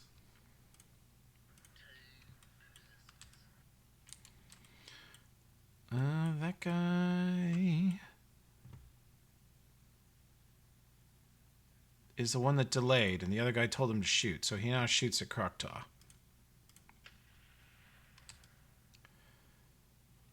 He's not in touch range, is he? Not in touch range. That's against your conventional armor class. Misses. It's actually great right now. Okay. Those of you with knowledge engineering will see more men running down the street. This one is holding what looks to be a double-barreled shotgun. He is sprinting towards you.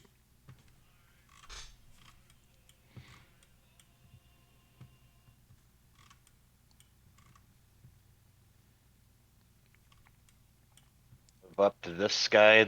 I'll move up to the fuck boy. Mm-hmm.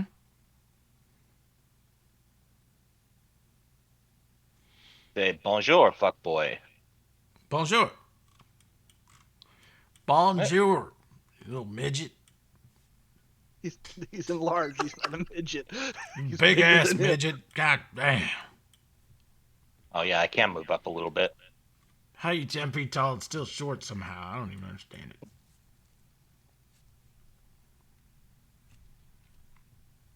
Where are my attacks? Here they are. Take axe to the face. Uh-oh. Oh, shit! Jeez. Holy hell. Well, did you rocket over here or just run? I just walked actually.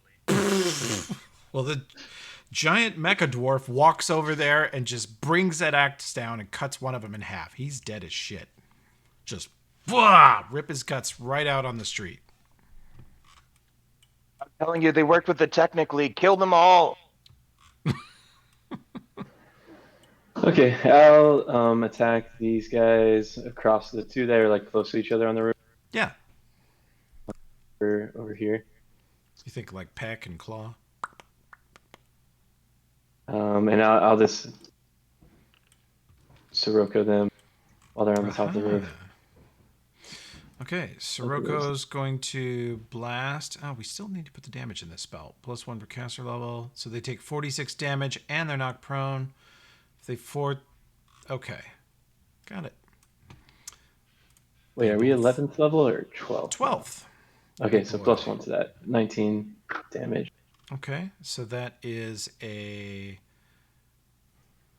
One fail, one pass. You blast him, and this one is prone. Cool. Okay. Good spell. Does he have any chance of falling down the roof? Oh, for certain. Let's see how he does. You see him grab a hold of the side of the roof and prevent himself from sliding all the way off. He's like, holy shit, where'd the goddamn wind come from? Nice. And he's fatigued. Okay. He's fatigued also. That sucks. Fatigued. Got him. Town guard, stop! In the name of the law! With all the fire and the guards are just coming out swinging. That does not hit.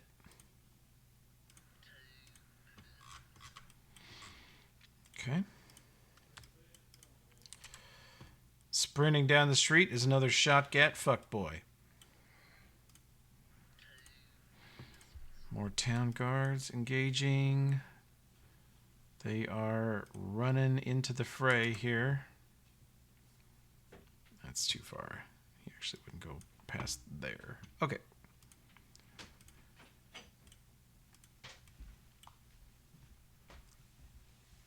And you guys see Tokala's hated enemy, one of the tribes that definitely an offshoot of the Smilers. You see a scary looking bald guy covered in tattoos and self-mutilating markers around his eyes and ears and head come running down the street with clearly scrap wall arrow, like a makeshift javelin, makeshift longsword kind of thing. And he's running towards Ulfred. Let's see. Town guard. Engage this one. Let's see. He can do a charge. No, he's in medium armor. That's as far as he goes. Okay. Here we go. Another pistol guy comes around the corner. He is into his... This is -4. I'll put it in the attack. He takes a shot at Ulfred. That will be a 25. That will bounce off your shield or your armor. Olbrin, you are standing on the south-facing porch of the Foundry Tavern. The street runs east to west in front of you. There is a huge 10-foot-tall woman with a greatsword right next to you, and McGinnis and Tokala. Kroktaw's flown off to the west. Ulfred's run off to the east, and you have numerous enemies sprinting towards your position from the east and west. What does the grouping look like on the sprinting party from east and west? You got two that are within about 20 feet of each other to the west of you, and to the east of you, they are pretty far apart. They're 70 feet apart. They're kind of, they're not very grouped yet.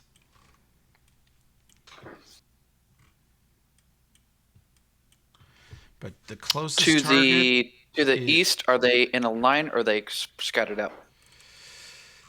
If you're thinking lightning bolt, the most you could get with one lightning bolt is 2 either direction. Either direction. Okay. But once they get in melee with Ulfred or somebody, they'll probably bunch up more.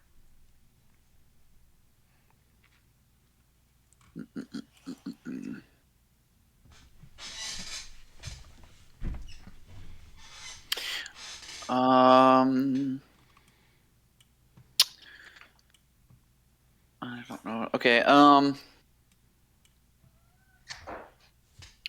to think what my best option would be. I think for big boy spells, I'll wait a minute. Okay. Is there? See, Croctaw went off around the corner. I don't know where he is, right? She is 45 feet west of you in little bird form, casting wind spells at the enemies on the roof. Okay. Anybody gonna get flank on Ulfred or anything like that in the imminent? Not yet, and he's enlarged, so he'll have Enlarged. reach if they He'll try have to reach, maneuver that's right. on him. Yeah. Okay. Sorry.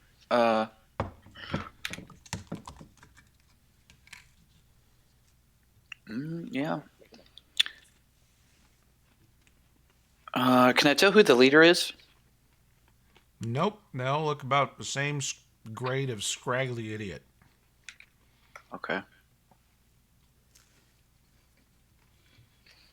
Same grade as scraggly idiot.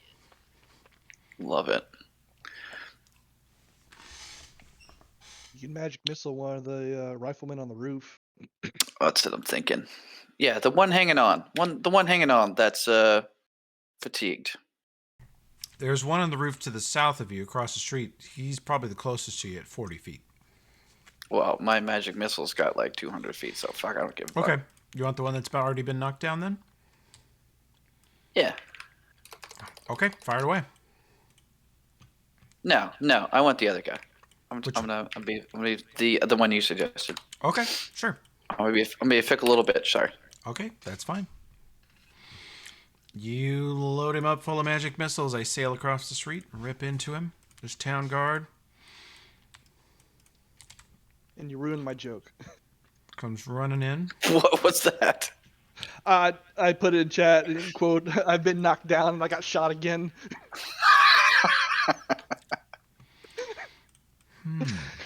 Touche. Take a rubber drink. I'll take a whiskey drink. Oh, wow. Oh boy. That's exactly what I was thinking. I was paraphrasing. Tokala can't charge. He's got to run around this lady here. He heads towards the guys on the left side, though. This town guard's gonna fire on these boys.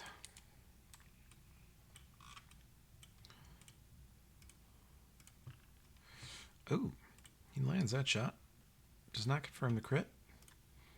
Too bad. That was a pretty good damage. Yeah, would have been.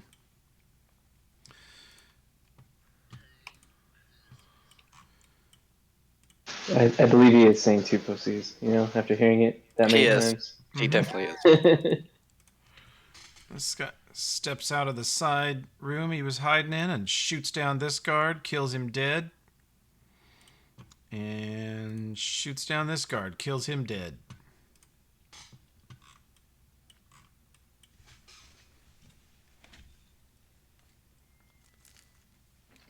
Is there some kind of wind spell going on, Croctaw? Did I miss that?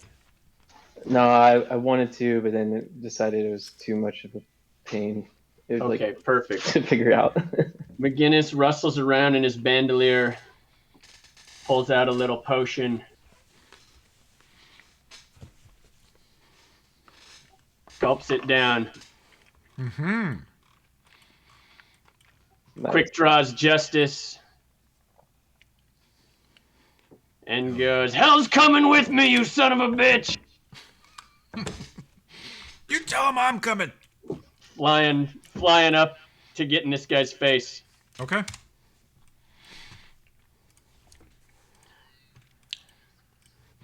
This guy's gonna shoot at Ulfred.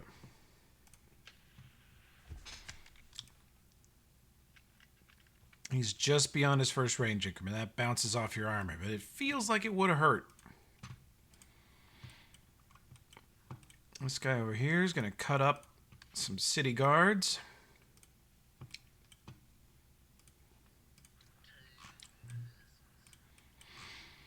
This guy has to spend his move actions standing up, and because he's fatigued, he can't shoot.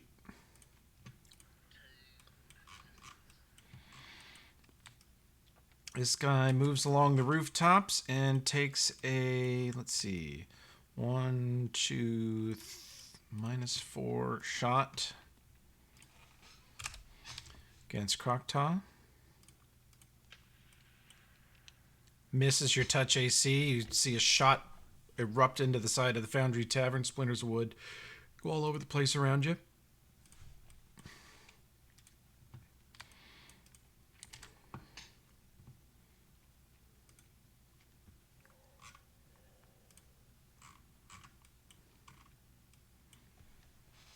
Let him have it. Now then. Yep. Haste. Full attack. His flat-footed armor class is 14, so that is 1 hit, non-confirmed crit, 3 hits, 4 hits, 5 hits. So 5 sneak attacks, right? Uh-huh. 1, 2, 3. He's dead. So basically, this guy takes Good. that shot and then suddenly erupts in a fountain of gore from multiple lacerations. And then And- from the thin air, hey McInnes, these friends of yours are pussies. And that's from a catfolk. Wow.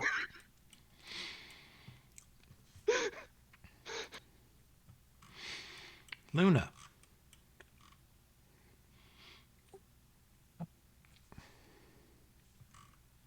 Look at this guy here, and then charges him. Okay. You want to go for this one here? No, this one Oh, right down here. the street. Okay, gotcha. So you got plenty of movement to do that, and you only need to go. You can use reach if you want. Okay, get right up on him. All right, take your shot.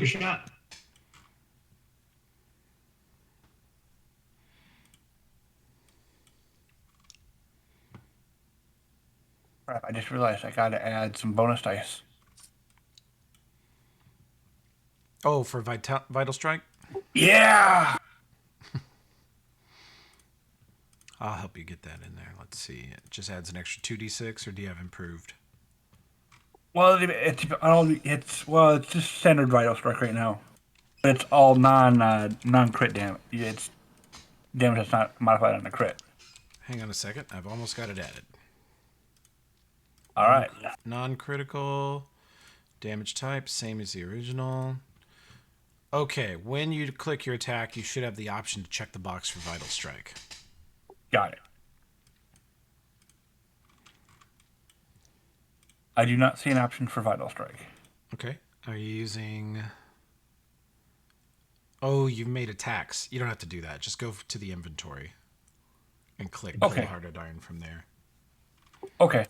The attack section's kind of superfluous at this point. You can just do everything from the item.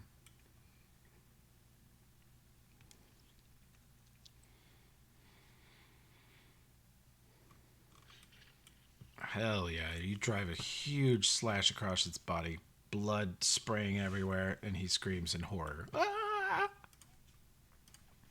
And then end my turn. All right. The Scrapper's fighting Town Guard. Gets a piece of him. This Town Guard's trying to get in the fight. Let's see, remove that one. This one. Come on up 30 feet. He's still not in single range increment. Single shot at Ulfred. Miss. Bounces off the armor. This one now. Let's see. He needs to get... Oops, sorry, Ulfred. Move you back. He comes here. He takes a single shot. This will be on touch. Oh yeah, that hits.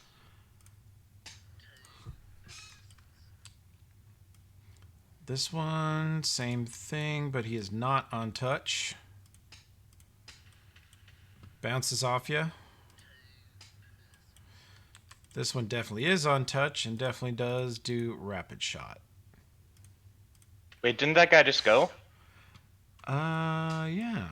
How did he get to go twice? Skip that. I think I want this one. That's right. All right. This guy moves forward, takes his shot at Kroktaw. He's on regular armor class at that range. Doesn't hit you. Miss. Mm-hmm. This one, he needs 5 more feet to be in touch range. He 5-foot hops, deadly aims, and rapid shots on Luna. So Luna, you've got a touch of 12. It's actually high because of she has a touch of 18 due to bullet shield. Okay. So he hits, and misses. I put those 2 hits on you. And this town guard is going to shoot at this man. That will hit. Does damage. This guy comes forward to the edge of the roof, takes a single shot. This will not be on touch. Versus Luna, bounces off your armor, I think. Yes, it does.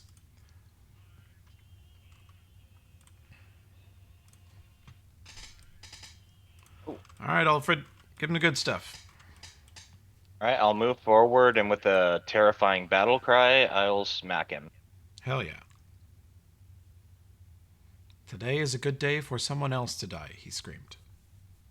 I don't even know what language you did that in. Dwarven. Dwarven. I'll smack the fuck boy because he's about to go. Yeah. This is a scrapper. The fuckboy's dead.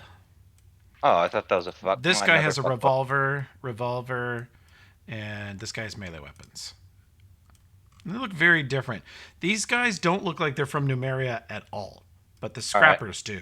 The scrappers are very clearly like one of the tribes around Scrapwall, adjacent to the Smilers. I'll attack Scrappers. the guy with the gun then. There you I was go. gonna say the scrapper's getting ready Hell to yeah. come up. Natural 1, poop. All right.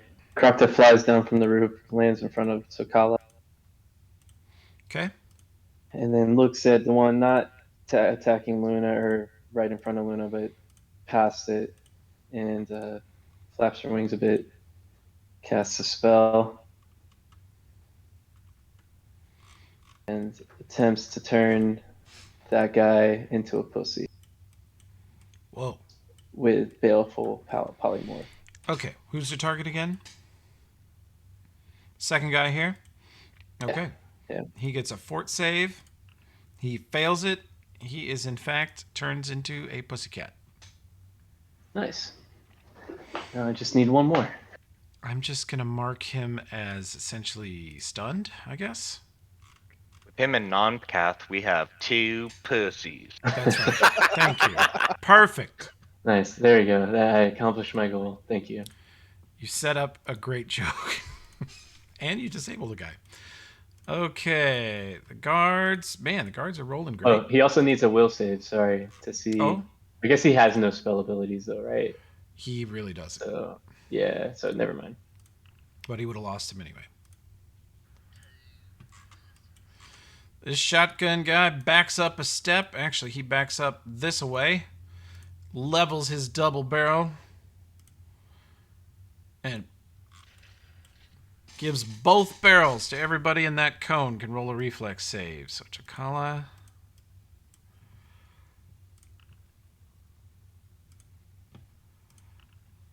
Okay, looks like y'all take half.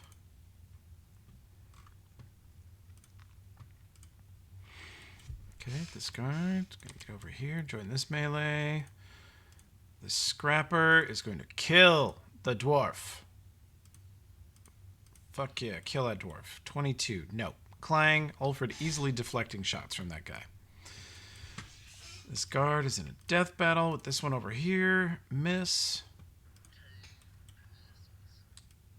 This guy, he's going to come up 30 feet. This is against regular armor class.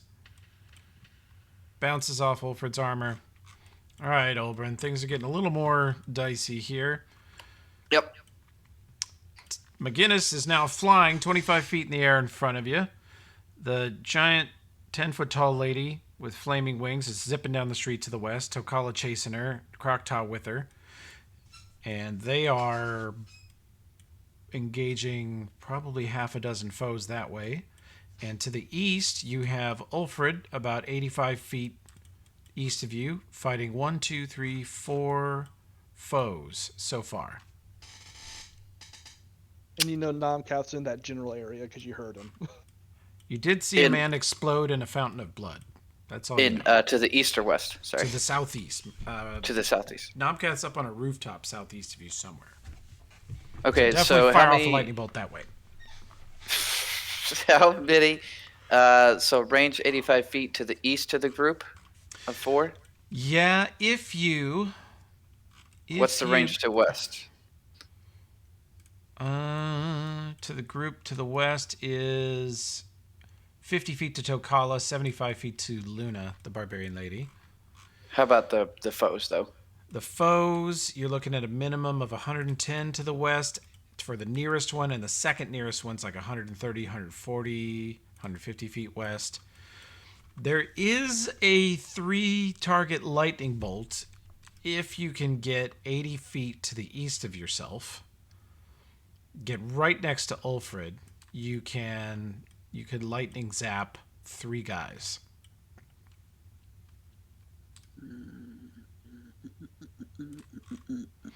And you would need to be within.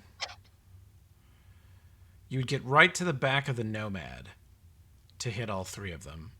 You would still be 50 feet from the nearest enemy, and you would only have to get 40 feet to the east of you. So you could do a single move with haste or lightning bolt 3 guys to the east, right past Ulfred. Zero chance of hitting Ulfred. Yeah, I'm debating whether slow or lightning bolt is the better option right now. Actually, I mean, lightning bolt is for just to weigh the options. It is louder, it is brighter, it is way cooler. But did I mention louder? It's much louder. much louder. Yeah. Much louder. Yeah. Ooh, There's ooh. You know what I there's haven't. People you know what I firing ha- guns. If you want to be heard, you're gonna have to summon the lightning. You have to speak up a So little. you know what I haven't used yet is What's what I picked Disintegrate. up last. I didn't pick up that though. The Thunder Chunk? The other spell I picked up at 12th level. Okay, that could be fired to the east as well. I think, based on how that works, 1, 2, 3, 4, 5 targets would be hit by that. Then that's what happens. Okay, so you go to the east about 30 feet so you can see around the Nomad. You're at the back wheel of it, looking eastward, and you fire your new fancy spell. Maybe. If it works. Apparently not. I think I know what spell it is. Apparently not. It's not the working. It might have popped up, but the Oh, macro's yeah. there. Oh,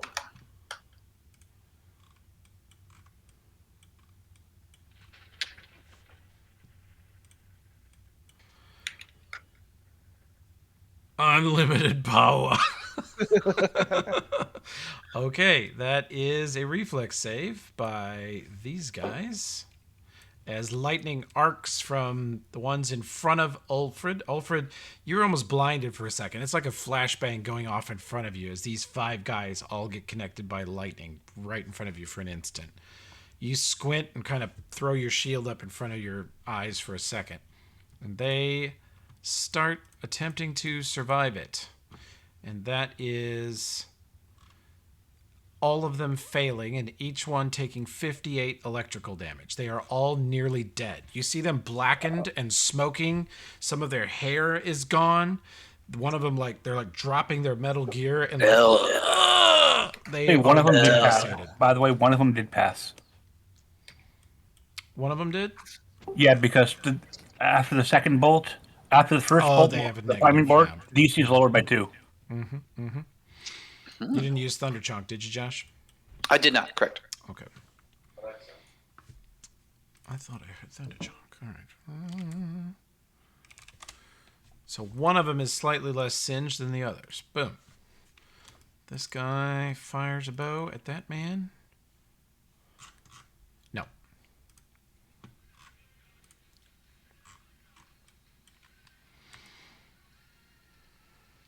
Tokala charges this man and gives him the good stuff. The cat?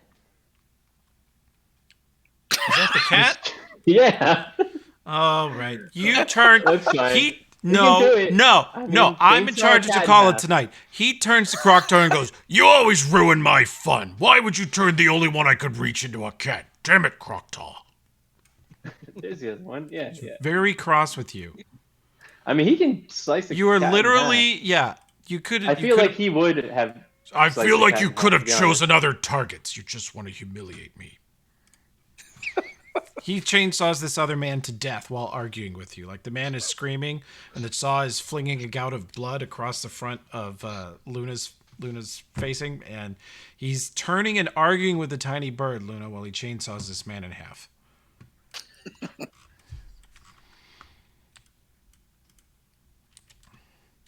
This man turns the corner and fires. This is not on touch against Takala. That will hit, though. Boom. Takala takes a little bit of damage. Flying McGinnis. The battlefield is your oyster, bud. You can see all of them. The ones of the east just got lit the fuck up. The ones of the west turned into a pussycat over here. But these boys on the roof in front of you. Let me make sure you can see all three of them, because I don't think you can see. You see that one? Yeah, I can only see one. Okay. Yeah, I can't see any because of the. 1.5. There you go. That's cool. I got my sights on you, son of a bitch. McGinnis comes flying up right above him with his duster flapping in the wind and unloads with justice on this guy. That is a hit, miss, hit. He's done. Actually, the last hit you can put somewhere else if you want. You want on this guy? Yeah. It's one range increment out, so it wouldn't be against touch. Okay, it hits. 28 hits.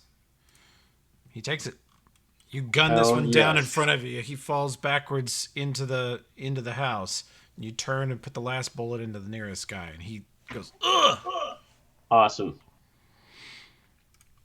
Toby, sorry to interrupt, but Yeah. how many times can I cast a 6th level spell at this level? Prepare 3? for lulls. It is 4. 4. Thank Yep, you, sir, are complete and utter bullshit. So, that's not gonna. God, these guards. If they could ever confirm a crit. This guy 5 foot forward and does a full attack with rapid point blank shot. That will not be. No, that is just barely on touch versus Luna. So, looks like he missed once. Hit the other Yep. others. Yep. I'll take the damage. All right. This man is fatigued. He can only shoot once. He does so. That is also at... Nope, that's at Takala. What's his range increment? 50. Yep, it's on touch. Hits Takala for 24. This man is very badly lightning bolted and was hired to be here rather than came here of his own volition. He runs. Just took 60 lightning damage. No, thank you. All right, just because I can't see the full battlefield because of walls, there's like 1 or 2 more riflemen over here, and then the 2 over here, and that's all that's on the roof, right? Yeah, Namkath, let's see. From where you are, there's 2 on the western rooftops, but you see McGinnis flying over there, gunning them down left and right. You're not too worried about those. There are some to the east of you that are gutting the town guard. The town guard is not equipped to handle foes of this magnitude. Yeah. And these boys here in the street just got chain lightninged, and they have a giant Ulfrid on top of them. Yep. All right, so I am going to.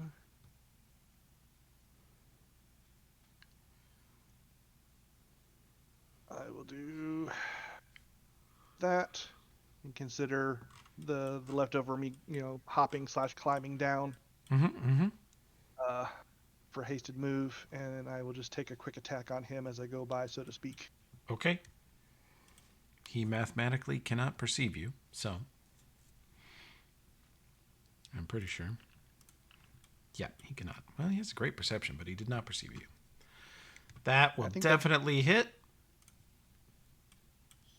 Sneak attack as I go by. Good, right in the pancreas. He's not dead, but he wishes he was. You stab him straight through the back and get something vital. He screams in agony, and you just keep going wherever you're going. Yep. Luna. This is a tiny little kitty cat. She's not even gonna worry about the kitty cat because it's how do I say this, harmless. She will fly up Okay. towards these guys.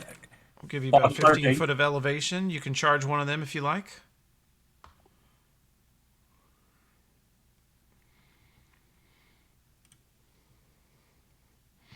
You notice the one on your left looks a little tired and slow. The one on the right shot you twice. He seems more dangerous to you at the moment. If you had to hit one of them. That's a big hit. You slam into this guy, nearly knocking him off the roof. He's crushed backwards into the roof and screams in agony. He is still barely alive. Oh, and then I forgot something too. Before she charged those two up front, you do see some of her wounds slowly heal. Oh, yeah. You're fast healing. I don't think anybody would be able to see that from here except Takala, but let's see. Town Guard. Keep firing, asshole. I did have one other thing I was going to do. Okay, what's that? Go ahead. I forgot about it.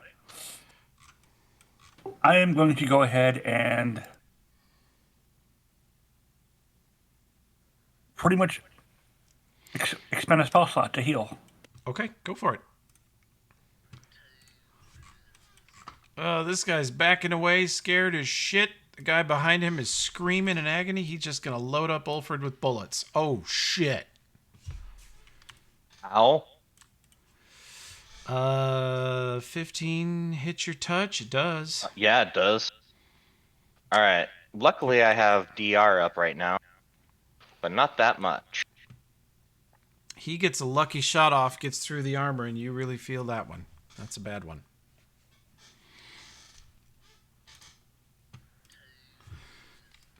This one, let's see. Am I out of your reach if I 5 foot? Yep, he does the same thing. Light your ass up.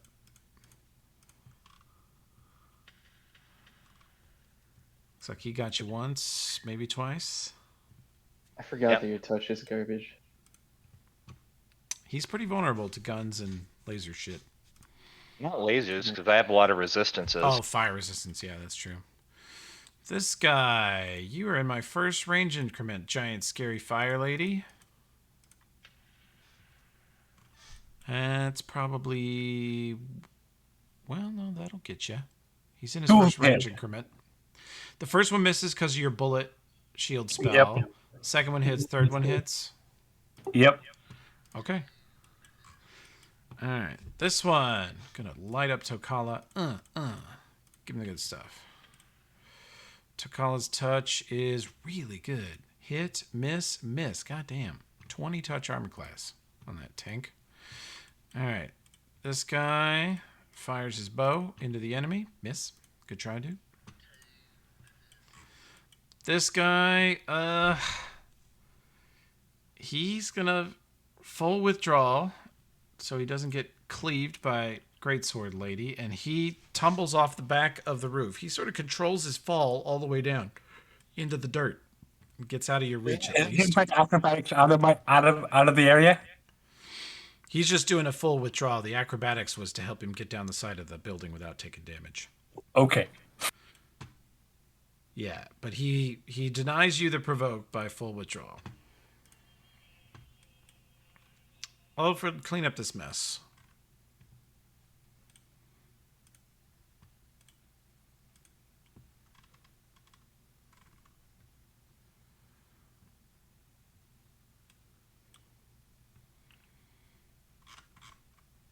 Oh, man. Who do you want to start with? Left guy to your north or guy to your east?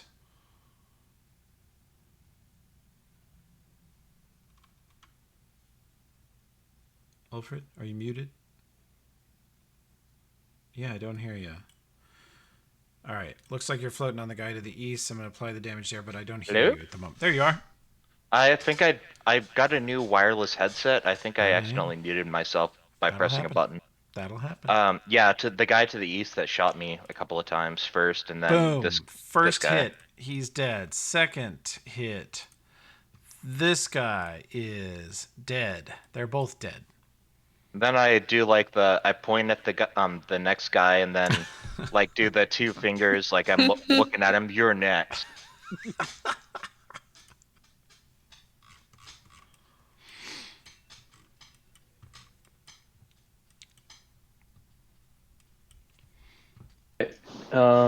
So I'm gonna just see this other guy on the roof over here that's been taking pot shots at us right here, Okay. and I'm gonna try to create two pussies and cast Baleful Polymorph on him too. Hell yeah.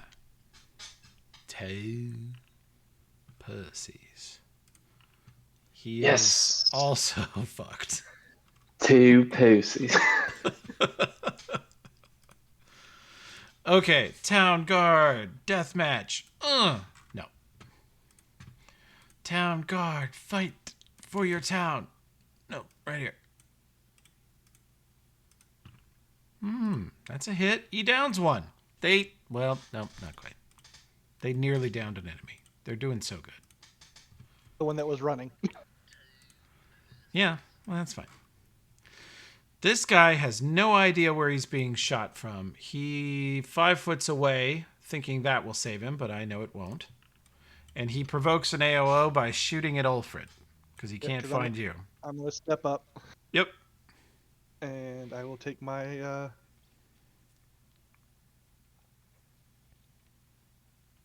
single attack. That will hit. You run up and stab him straight in the pancreas, and he stumbles backwards in pain, waving his gun back and forth in absolute fear and confusion, and he just decides to plug the dwarf one more time, and as he reaches up his arm to take aim at Ulfred, you drive your dagger straight into his armpit, both of his lungs, and he drops.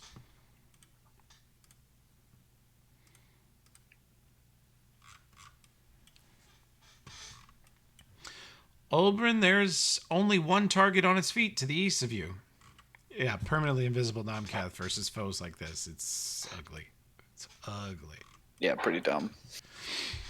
But so's Chain Lightning, bruh. Mr. I just did 300 points of damage. Or Yeah. 250. How far is this foe?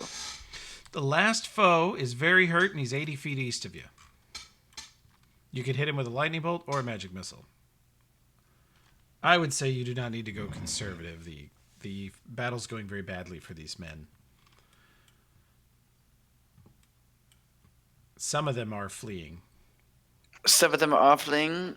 Yeah, not this guy. This guy's trying to kill Ulfred and trying to figure out why his guy next to him is dying mysteriously.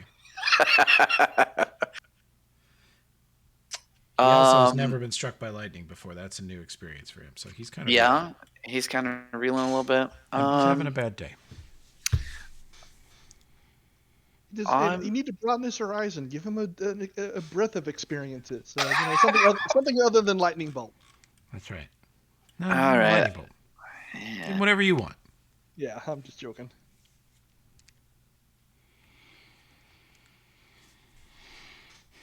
I honestly don't remember the macro for light. It should just be LB. Let me see. I think It looks like it is. Oh, hell yeah. He makes his save exactly and only takes half damage, and he's dead. You rip a lightning bolt down the street in such a way that you land it straight on the dirt. Nomcath, it's not actually hitting you, but roll me a reflex save anyway. Sure. You did not know Nomcath was there. Nomcath, you sense it coming. You look down the street and you just feel every hair on your back and forearms stand up, and you tumble backwards instinctively, and Olbrin's lightning bolt rolls within about 5 feet of you. ripping up the street because he had to place it in such a way that he wouldn't hit the buildings, or he would have blown up Yep. like 3 buildings.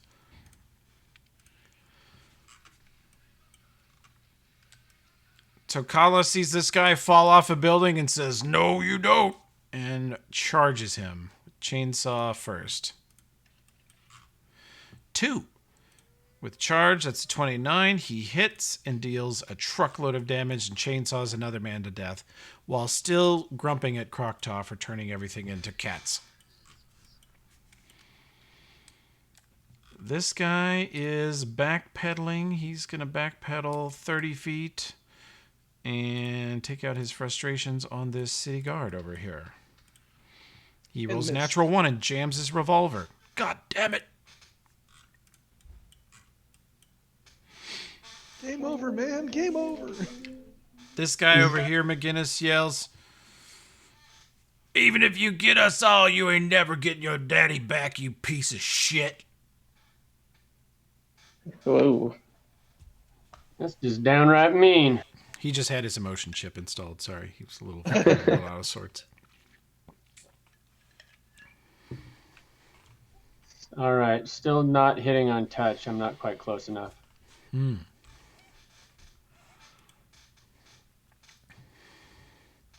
You know these boys. They're all offense. They're not big on defense. You hit,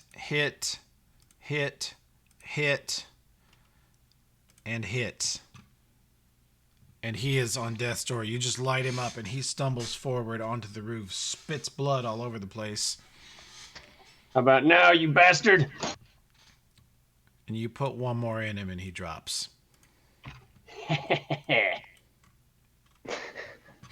Line him up. This guy runs the fuck out of this goddamn town. Had enough. Running down the street. This one is fatigued. Tries to 5 foot away. He's fatigued.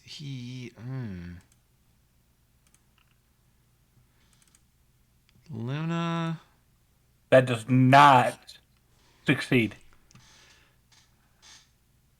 Did you best your CMB in at 24?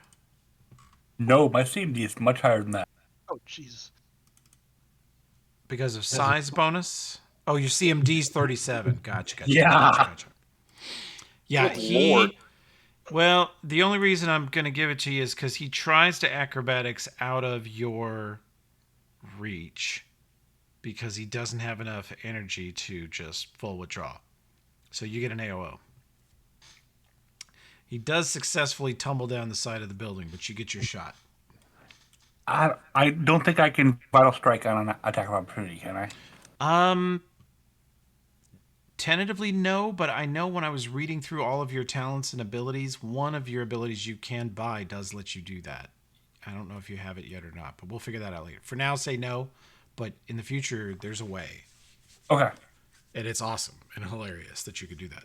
Like, Tokala will want it when he finds out it exists.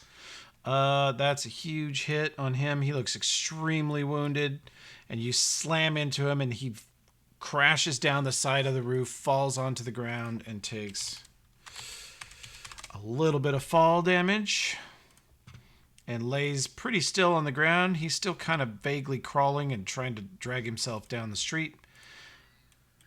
This guy actually says, "Meow." Nice. This one runs away. He bravely runs away. Poof. And then we have All right. Invisible Organ Death. I am going to. Naruto run down the street. I could. Invisible. With haste, I could Mhm. make this charge, right? Your base is 30. 30. You move doubles plus 30. Yeah, sure. Okay. You're only 5 feet short. I don't care. Just do it. It's McGinnis' last session for a while, guys. We're going to let you be crazy. So I want to save the guard. Okay. You slam into this guy. slam into the back of his Dragula and roll sneak attack. Yep, you jam a knife into his side as he's about to cut down this poor city guard who is very confused. They're both very confused as to what just happened, but the guard's thankful. There it is. You found it. The charge thing. No, when I make my first attack opportunity. AOO Vital Strike. I thought I read it somewhere in there. That's cool. Okay. Luna, what do you do on your turn? You can see that there are men over this building to the west of you in combat with the guards. This guy down here is about done. He's single-digit HP. He just fell off a building and he's fatigued from cropping those Can you move me to those guys? Sure. Sorry, invisible barriers, but you should be free of it now. Yeah, so go ahead, get this guy, and then, charge him from the sky. This would have been right here would be a 60-foot charge for you, so no problem. Yep. You go here and you just swoop down on him on the rooftops. Take your shot.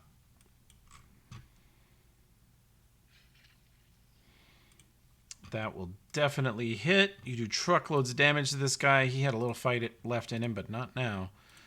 Nomcath, this guy full withdraws, but he doesn't know. I'm going to give you the AOO because he can't defend himself against you adequately.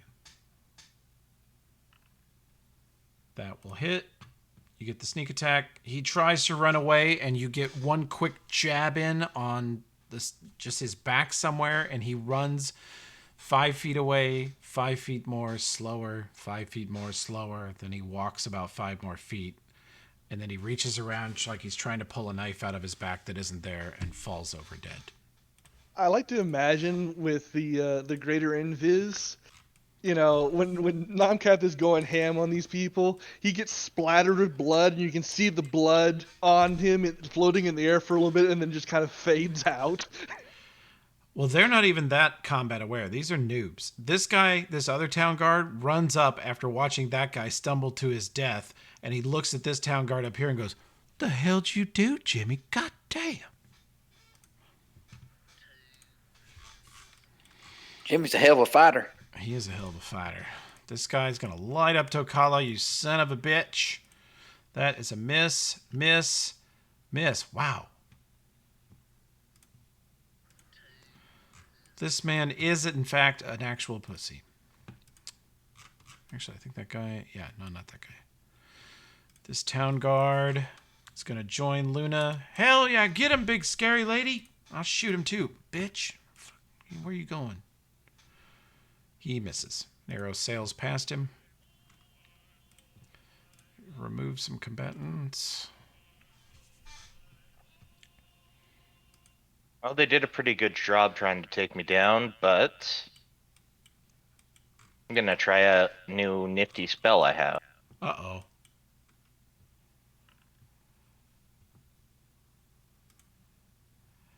It's all back.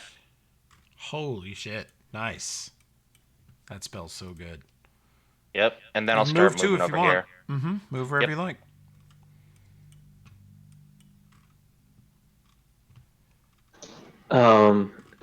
Krukta is gonna fly over to McGinnis, sees it, thinks it looked like we have them in control from what she can tell. So she's gonna fly over him and just be like, McGinnis, what the hell is going on here? Why are these people keep yelling at you, and why are they shooting everyone, killing this I'm whole flying, buddy. Having a ball. I see why you do this all the time. He Let's is go still get on, him. on coke and like 8 beers. It is fun. I admit, I agree Woo! with you. I'm soaring. You know what you should do right now? Shoot Make it some even more better? motherfuckers. Yeah, well, shoot some, but also this will make you faster. Trust me. Just follow my lead. Copy that. Takes out some deer shit. She starts eating it in front of you. Well, it would make it faster. You fly faster. Trust me. That's true. Expeditious. Okay, so they're eating deer shit mid-combat over here. This town guard looks down at his longsword, looks at the guy who just fell down over there, looks at the archer who congratulated him, and just kind of shrugs. I don't know, man, but I'm hurt as hell. I don't like this at all. Okay, take that out of there. Let's see. This town guard. There's nothing going on over here. Okay. Olbrin. Yeah. All eastern targets appear to be down. The targets on the southern roof appear to be down. The targets to the west have been turned into cats, or there was one left, but it has the large flaming wing lady right on top of him already. Well, You do have a Okay. fatigued man 160 foot west of you who just fell off a building and got his ass kicked. okay, I go to that guy. Okay. You can run 60 foot west with a single move. That will place this target 120 feet west of you. He is very hurt. I'm excited. I shift the rest of the distance, Yeah? which is 120 feet. Whoa. Okay. And then do I have a macro for my sword? Oh. Lunatic? Okay. Yeah, I think it's just LS. That's badass. Holy shit. You zip across the battlefield and fucking slash him as he's just getting up out of this pile of boxes and rubble that he fell into. And he's like, oh, god damn. He's still alive. He had 8 HP and you did 4. Good lord. You're just toying with him like a cat.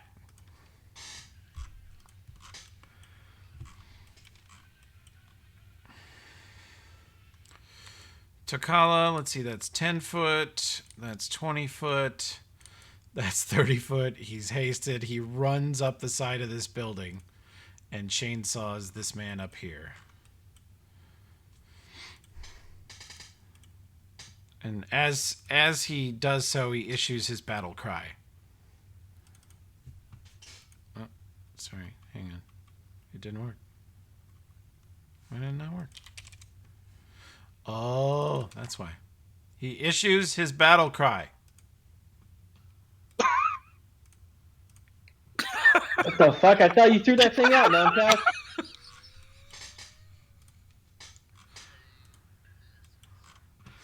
This man 5 foot away and lights up Luna.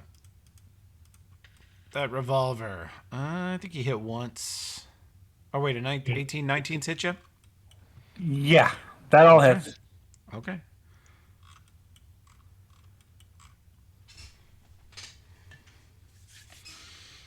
Well, you got me. Uh-huh. Yes! Oh, And? God damn, this stuff's terrible. Bro, what are you talking about? Not run. Go run right now. See how fast you feel. Or fly. Point me at him. I'm fast as fuck, boy. I think, I don't know. Do you see? I don't really see anyone, actually. I can't see anything. There's a cat over there. That's actually a bad guy. That cat, if you want. I think, I don't know. There's some Man, other people McGinnis. Kyle fighting. You were on 2 different kinds of drugs, 8 beers, and no sleep for 28 hours. And he's telling you that cat over there in the street is a bad guy. What? Oh wait, there. Nope. I got one. Zoom. That one's also a cat. Yeah, that is a cat. All right, I'm teeing that guy up for next round. Oh, man. Poor kitty cat. Let's see. This This man- guy is amazing. He's so resilient. He tries to punch Olbrin. He does so. Ooh. Olbrin takes 10 as he gets jabbed in the face by this guy. He doesn't Hey, see I me. think I'm that's- invisible. I think that's the wrong guy. Oh, you're invisible. That's right. No, there's Yeah. it's the guy over here. He can't get you. No, Olbrin's, yeah, right there. So let's see. This Oh guy's shit! Oh shit! Oh shit! kitty cat runs off the roof.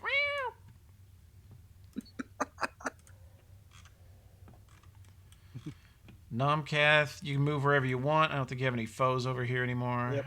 That's why while those two guards are saying, "What the hell happened?" they see a line of dust that just disappears down the street as I run. Not even my full movement because that's where I can in the straight line. Luna, take your shot here real quick. We got to quit soon, I think. All right, so just 5-foot step and then full attack. Get him. Not even gonna.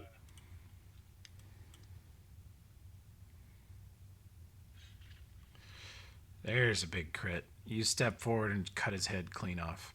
He zigged when he should have zagged. Walked right into it, essentially. And then I'll swift action and, heal myself a little bit. Okay. This one would like to surrender to Tokala. What's the group's consensus on whether Tokala will accept that surrender or not? Nah, he would. Negative. Okay.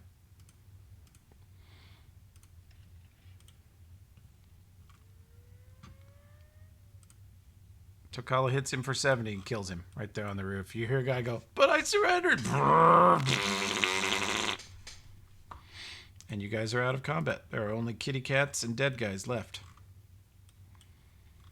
Well, my guy's still awake, right? He is. He's trying to find you to punch you, but he can't. Do you want to stab him again? I cast True Strike and I hit him. Okay. Do an LS again. This one will be at plus 20. And you get both attacks because your second one misses, but you do hit him the first time. And he is down. You have defeated him in melee combat. My first sword kill. Tokala walks by and goes, "Proud of you." Once he realizes what you've done, of course he couldn't Do see you it. think it's Nomcast? salute. Or... Nah, it's obvious when Nomcast. yeah. Yeah, it was kind of a Nomcast like a wild fountain of slash. blood. Yeah. This is just like a little, like, just a drip of blood in the guy paints or whatever. Okay. All right, McGinnis. Battle's I think- over. The guards secure the cats. You guys tell them to lock them up. And Why? They're permanently changed. it's Unless permanent, somebody right? cast a spell on them, yeah. It is, yeah. You never know in this town. You wouldn't want someone to Good accidentally lord. dispel a city cat and then have it turn into a murderer. Could we dispel it and interrogate them? Yeah, you can incarcerate them. You can lock them up, put them in cells, and turn them back into people whenever you want to talk to them. I mean, you don't want me to try and dispel the bee because I'd have to crit them first. Yeah, don't do that. All right, McGinnis. I think we'll get a better, easier explanation if we just kind of talk to the guy they were trying to call out. Agreed. So what's going on?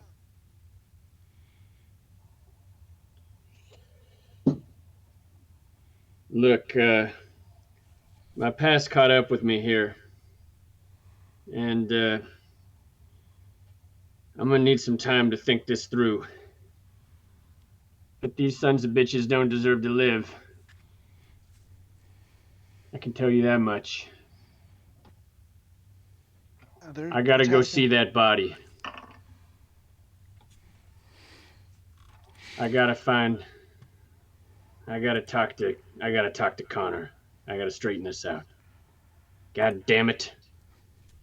We'll fast forward back to the Foundry Tavern. The guards will be cleaning up here in the city. I'll turn off invisibility on Nomcath and Olbrin so you can all see where they are. Connor, we took care of it. Where's she at? He says she's back in one of the bedrooms. Jorams was just here putting preservation on her. I'm gonna need some time.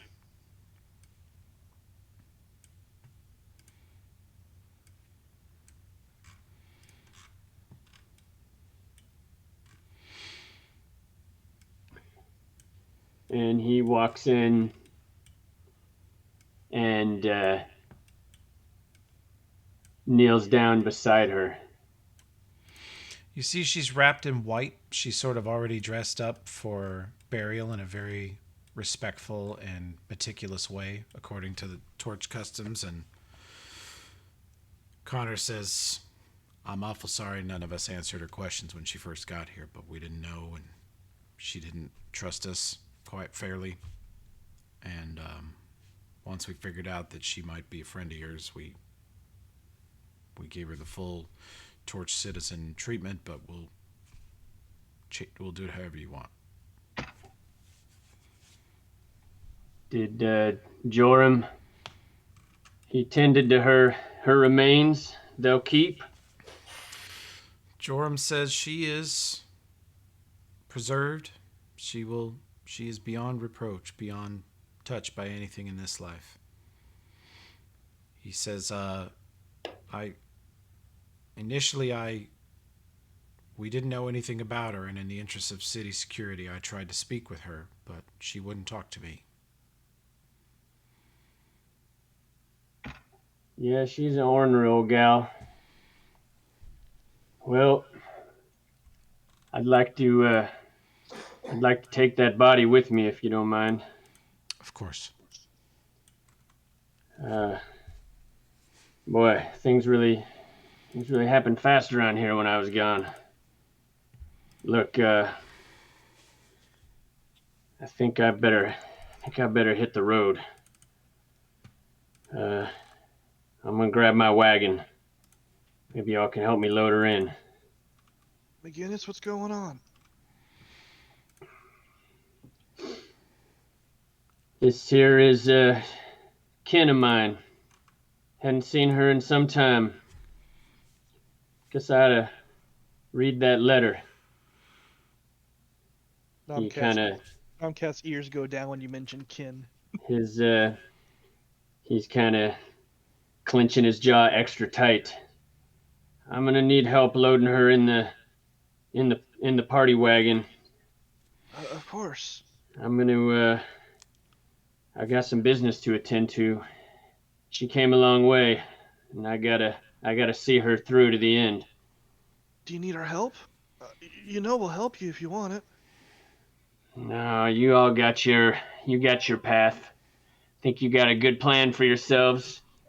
Truth be told, I didn't really know what the hell I was gonna do after we got back here. But I figure, sooner or later I'm gonna kill one of you guys. So probably better that I leave now while you're all still breathing and you all still have a shred of affection for me in your hearts. He has a point. I just glare at Croctaw. Joram says, my son, I don't want to read it, but would you take out that envelope again? He fumbles around, and with trembling hands, he opens up the sealed letter. Joram motions to Ulfred and says, do you want to do it?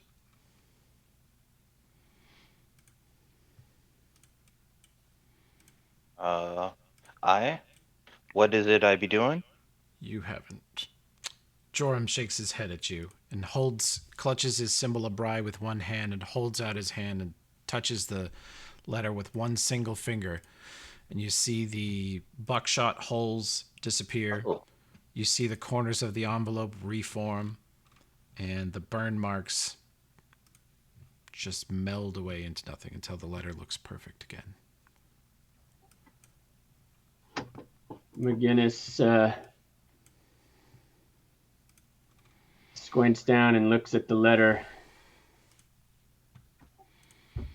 and he says, yeah, it's time for me to move on. If you please, let's load this body up and I'll be on my way. GM to player, are you able to open the container? I did open the buckshotted version. Okay. The restored version's in there too now. Yeah. Okay, cool. And he just sits there staring at it, like his eyes burning. And he just crumples it up and drops it on the floor and says, "We best load up that wagon pronto." And he walks out the door. Oberyn, And with that, I should probably step away. Oberyn picks up the paper, tucks it in his pocket, and he follows McGinnis. And before he gets too far, he stands next to him and says, "I know you're hurting, and I can't imagine what it feels like. But you helped me save my sister and her friend. If you say the word, I'll be with you until the end." He turns and looks at him, and he starts to say something, and then he just goes, "Ah, hell. I'll see you next time." And he walks out to go start collecting his stuff. Valbane has the wagon pulled around. The horses are fed and ready. She's brushing them currently, and the wagon's fully ready to go. Your aunt's body is very carefully wrapped up and padded in a sealed box, painted black pine box. And I As bet he climbs up into the wagon, he looks down and goes, "Well, friends, we really stuck it to those bastards. Hell, we killed a god." I don't know anyone that can say that. better come back, McGinnis. We'll need the Godslayer to take on Unity. Yeah, I'll be back. Just got to take care of a few things. Hell, Tokala, I figure you need a little time without old McGinnis dropping bodies left and right around you. Get to bury that chainsaw in a few more skulls, eh, pal? Ah, shit. Goodbyes ain't my thing. But, we'll meet again. We'll meet again, friends. Best of luck. Gods be with you. And, we'll meet again.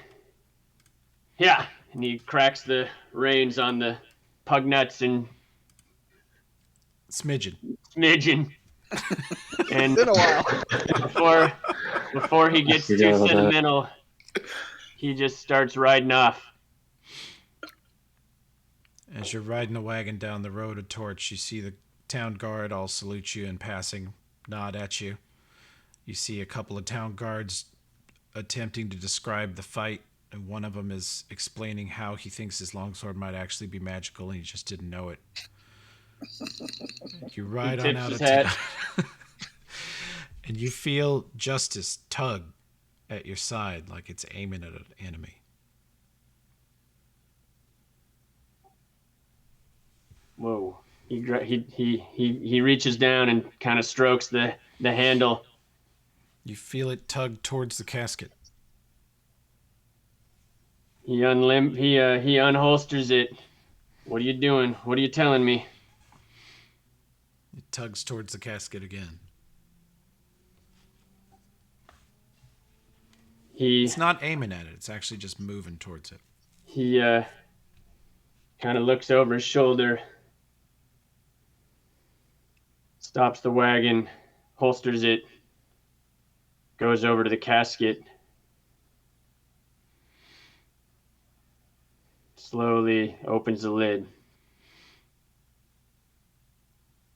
You see that there is a pistol laying next to the body in the casket, that an invisibility spell appears to be fading off of it. It was invisible and now it's becoming so. And it is the same physical dimensions, shape as Justice. Could be its twin, but the wood's different, the metal's different, but it's definitely the same exact construction. And it has an inscription down the side. I'll be damned. You always had a surprise up your sleeve, or in your holster, as it were. And he pulls out the pistol and regards it. You recognize her signature holster, and as you are holding the pistol in your hands, you take it out, Put it back in. When you put it in the holster, it and the holster disappear. They become invisible.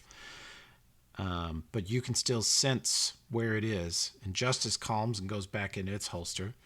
And you see that this thing is indeed the perfect twin of Justice, just a slightly different color, a little darker, a little stranger. And down the handle it says, Revenge. Hell yeah. That's damn right.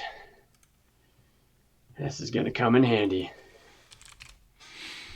And he straps that on. All right. Oh, no, I like it. Fitting. And he cracks the reins, rides off into the west, the sun rising at his back.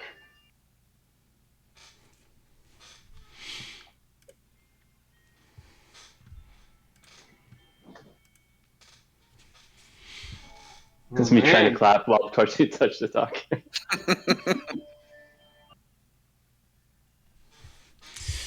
One second, I'll put this in your inventory. Revenge, like Justice, is a +2 revolver. Conceals itself to anyone its wielder. Seeking, just like Justice, it ignores concealment. And if the wielder of Revenge is ever struck by any foe, the gun pulls in that foe's general direction, allowing a new perception check, just like Justice does. If the check succeeds, you can target him. But Revenge has another enchantment on it called Foe Hammer. Contains the splinter of a soul of a person wrongfully killed by their most hated enemy, and as such, it is a bane weapon to any foe who has killed someone the wielder loves. Just might come in handy. And with that, my friends, I need to bid you all a fine evening here as we went a little over, and offer you the my kindest regards for a super fun 2.5 years. And please rest assured that I shall return. By no means in any way am I just going to bail on this whole thing. I just got to tend to life for a bit. Awesome. Sure, Yeah, bud. understood. Come back soon. But yeah, hope everything goes Yeah. well. Have Thanks, a fun guys. tax season. Yeah. And the letter that he crumpled up on the floor, you know, Toby, you can like put that up for everyone to see if they want to read it, so they know kind of what happened. But there you go. And happy New Year and much love to you all. What the Say, fuck? buddy. See you, man. See you, man. About that noise? Take care. See you. I gotta get going too. I got All right. earlier shift. It was All right, fun, So though. I'm just gonna read this letter. Sure. I'll read it so Josh can hear it too. It says, Nephew, the burden lies with you alone. I came to find you so we could do this together, but clearly I fell short. May you succeed where I failed. He cannot get away with it. You once spoke of moving on, of putting it all behind us, but you must see now that our family is bound by fate. We are the chosen tools of divine justice and revenge. The man who killed your pa is in Alkenstar. Cortez is living under the alias Sanchez. He must not get away with it. Counting on you now. I love you like the son I never had. Rascally old Aunt Tika.